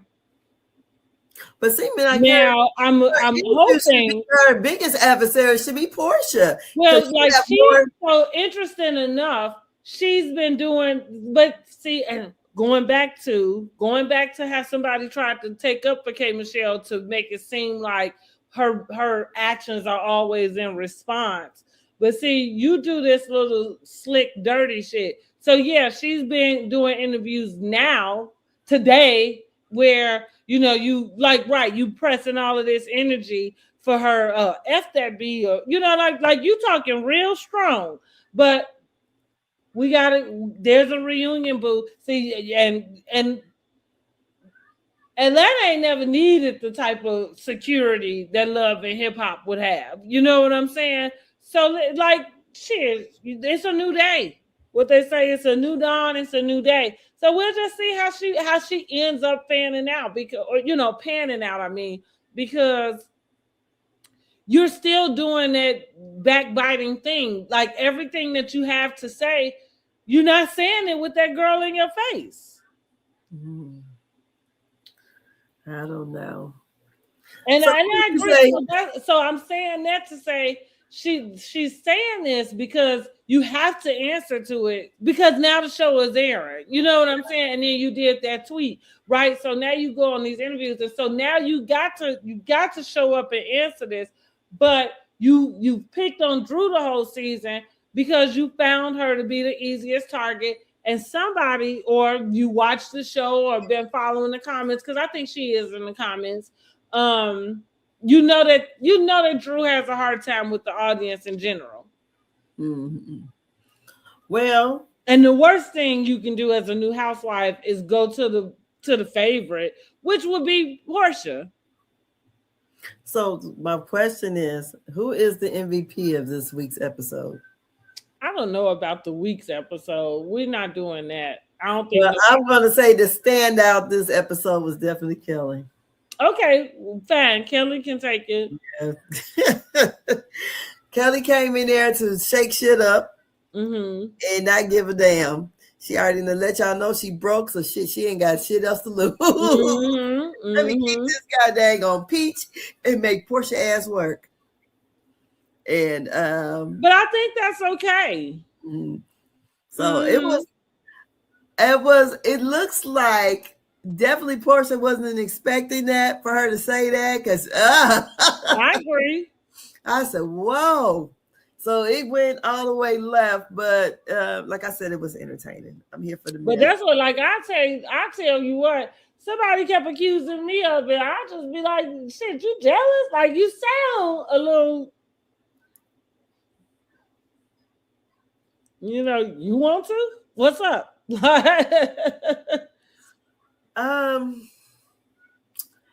I think it's the back and forth between the two. And I really, really, really want to know, is there another issue there that lies there? Because it just seems a little, I don't understand what happened from this season to last season. I thought they all ended up on a good note except for Shamea. So where? I think it very much could be her proximity to Shamea. Well, now she's best friends with Shamea. I can understand Porsha just not really fooling with her very much that way. Yeah, but why Porsha invited her to tea to throw to say that she is messing around with a married man at the BET Awards? I just want to know why. How did that come up? Why is? I felt like that wasn't the purpose of them going to tea. I thought that Kelli brought up something, and then that's what Porsha responded with. Oh, well, no. I got something I got on you or something. No.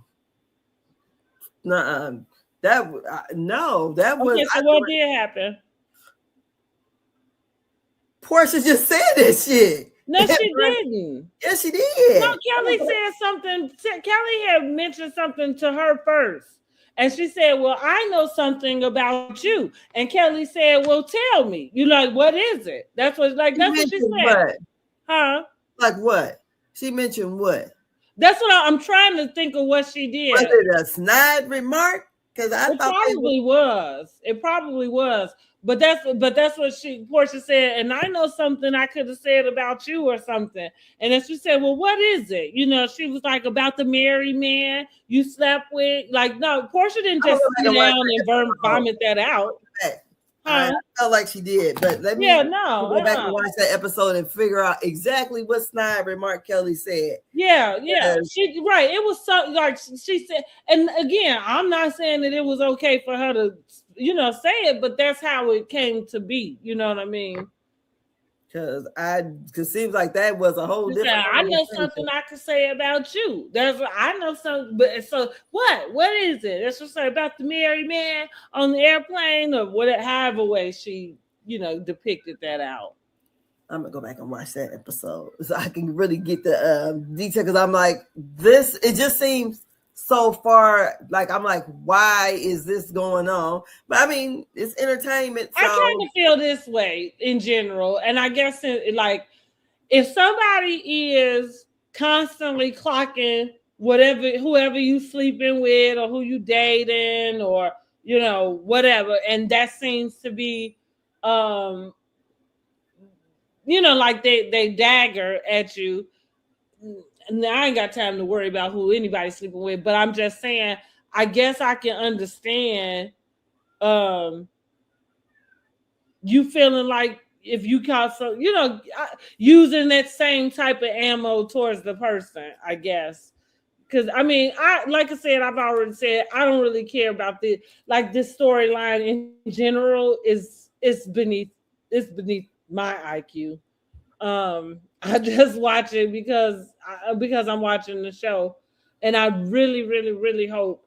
And I don't know, maybe they don't get to something else, but I kind of do hope that they get to something else because it reminded me of what Nene said about the houses when they was in Spain that season, when she was just she had to stop, like Kim had sent the video or whatever about the water bugs in her basement, and she was pissed off about it. Yeah, but she had to stop because she was like, like it take a lot to get in these houses, and it really is fucked up that somebody will come around, and try to do something to demean it.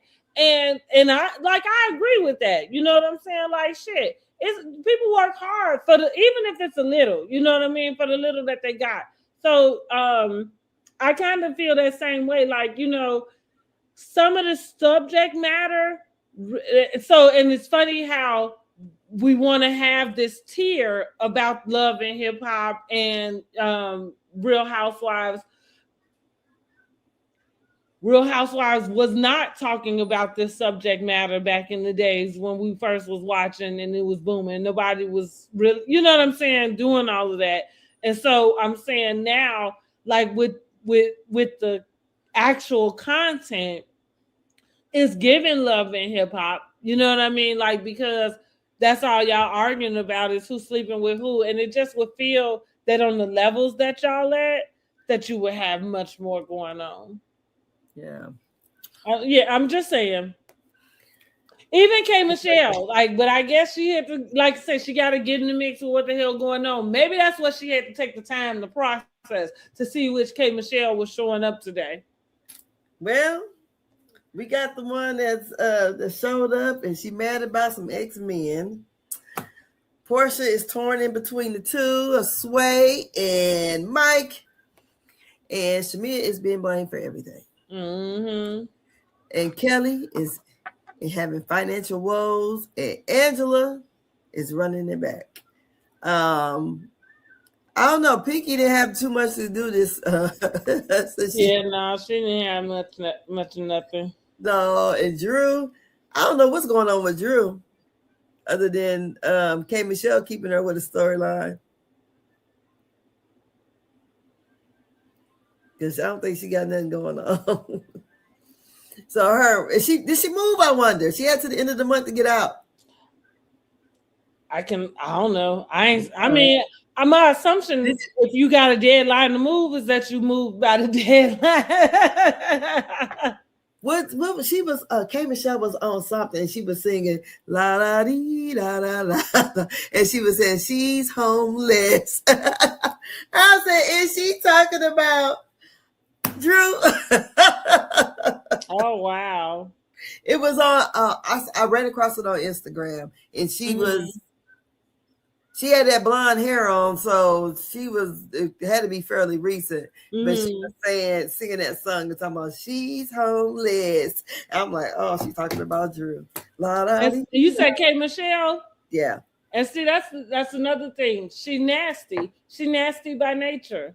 Like, and that, so for me, the slow, like that deer in headlights, person that we see showing up, it's really because like she only performs in that particular, like, in that space where she mad and then like being nasty. And so I put her in the category with Kenya. Okay, I got to get to still know her. But yeah. Because what I mean by nasty, I think Goodreads have shade to them, but I think they are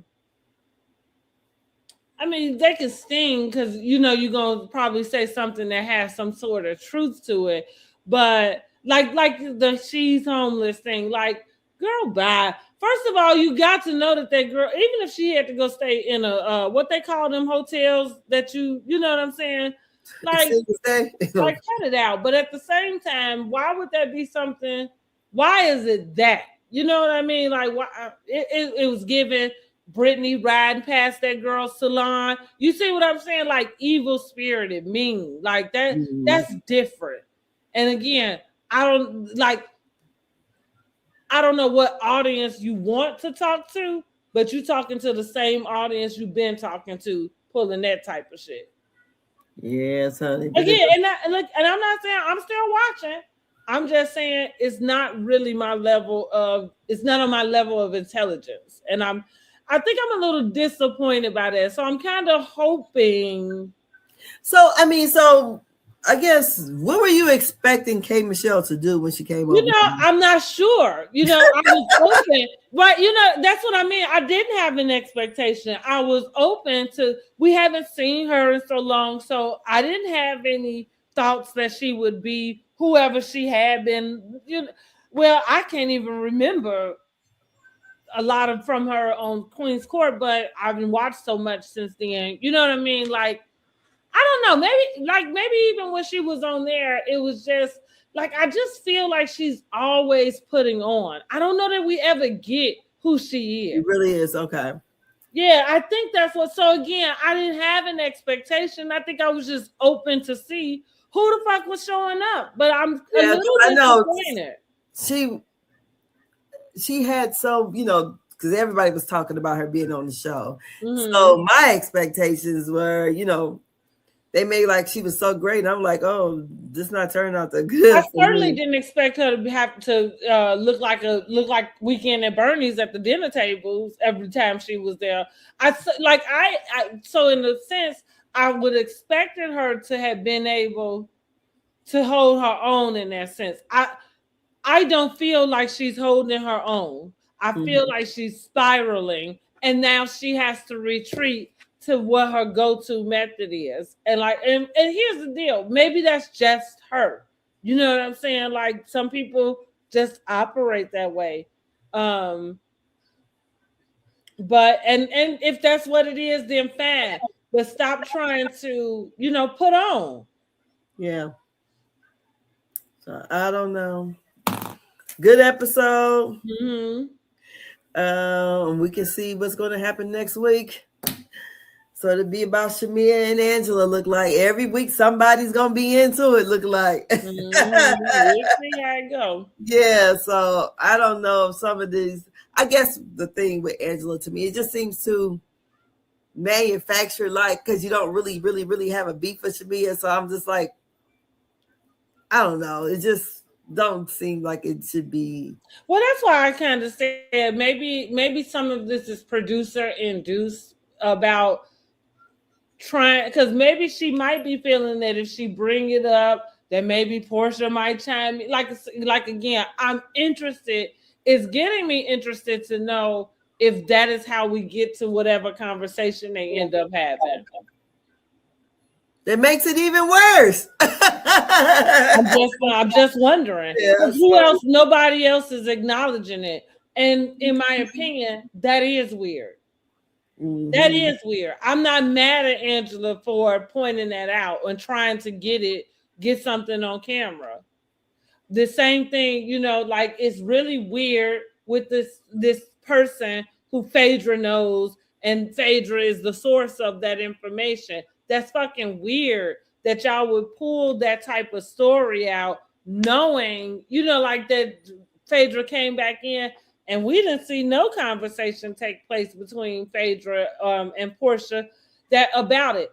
Granted, that's been so long ago, I'm not sure what that conversation would look like, but it would seem to me that you would give us something. How did y'all get where, to hear? And also not just get to hear, but where Porsha, you literally are pointing out the same sentence and looking for Phaedra, to come and be the person who, say, yeah. Like how, now that's I don't know how you ended up on that road again. Girl.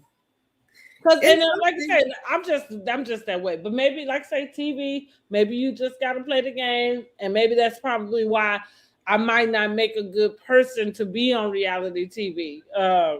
Yeah, because you can't tell me anything, baby. You been told me something, thinking I'm about to go and tell the next person. It don't never go nowhere. Forgot about it, girl. I done forget. Right, that's what I say. Like, you know, I'm like, oh, somebody else be brought it up to me. I'll be like, oh, you know what? She did say that. Girl, I had so much going on. And I'm good at that. And that's fine. As much as I talk, I'm good at that. You can tell me. That's why I go back, because I'm just that way because I'm that way. You know what I mean? Like, I'm not running and telling every conversation that I have. But at the same time, like, I'm probably not going to repeat it to nobody. Yeah.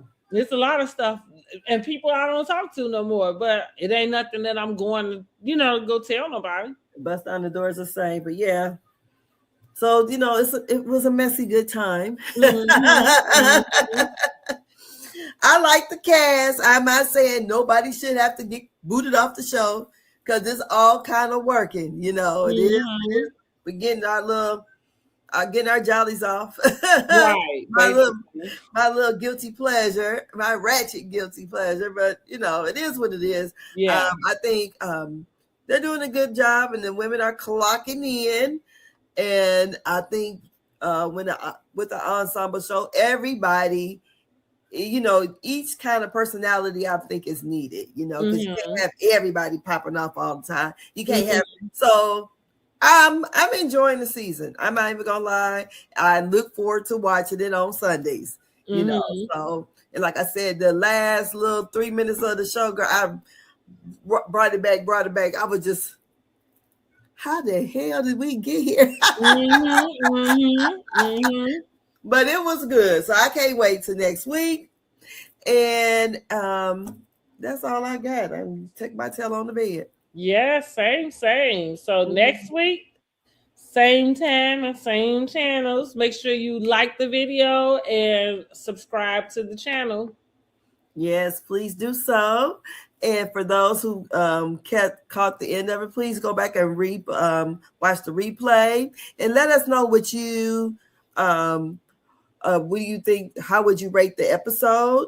And who do you think is so far, or do you think the conversation should be had about who's sleeping with who?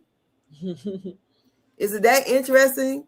And I'm not interested. Yeah, and I think the people need to touch grass. Lead them pastors alone. Let the congregations live. Leave it alone.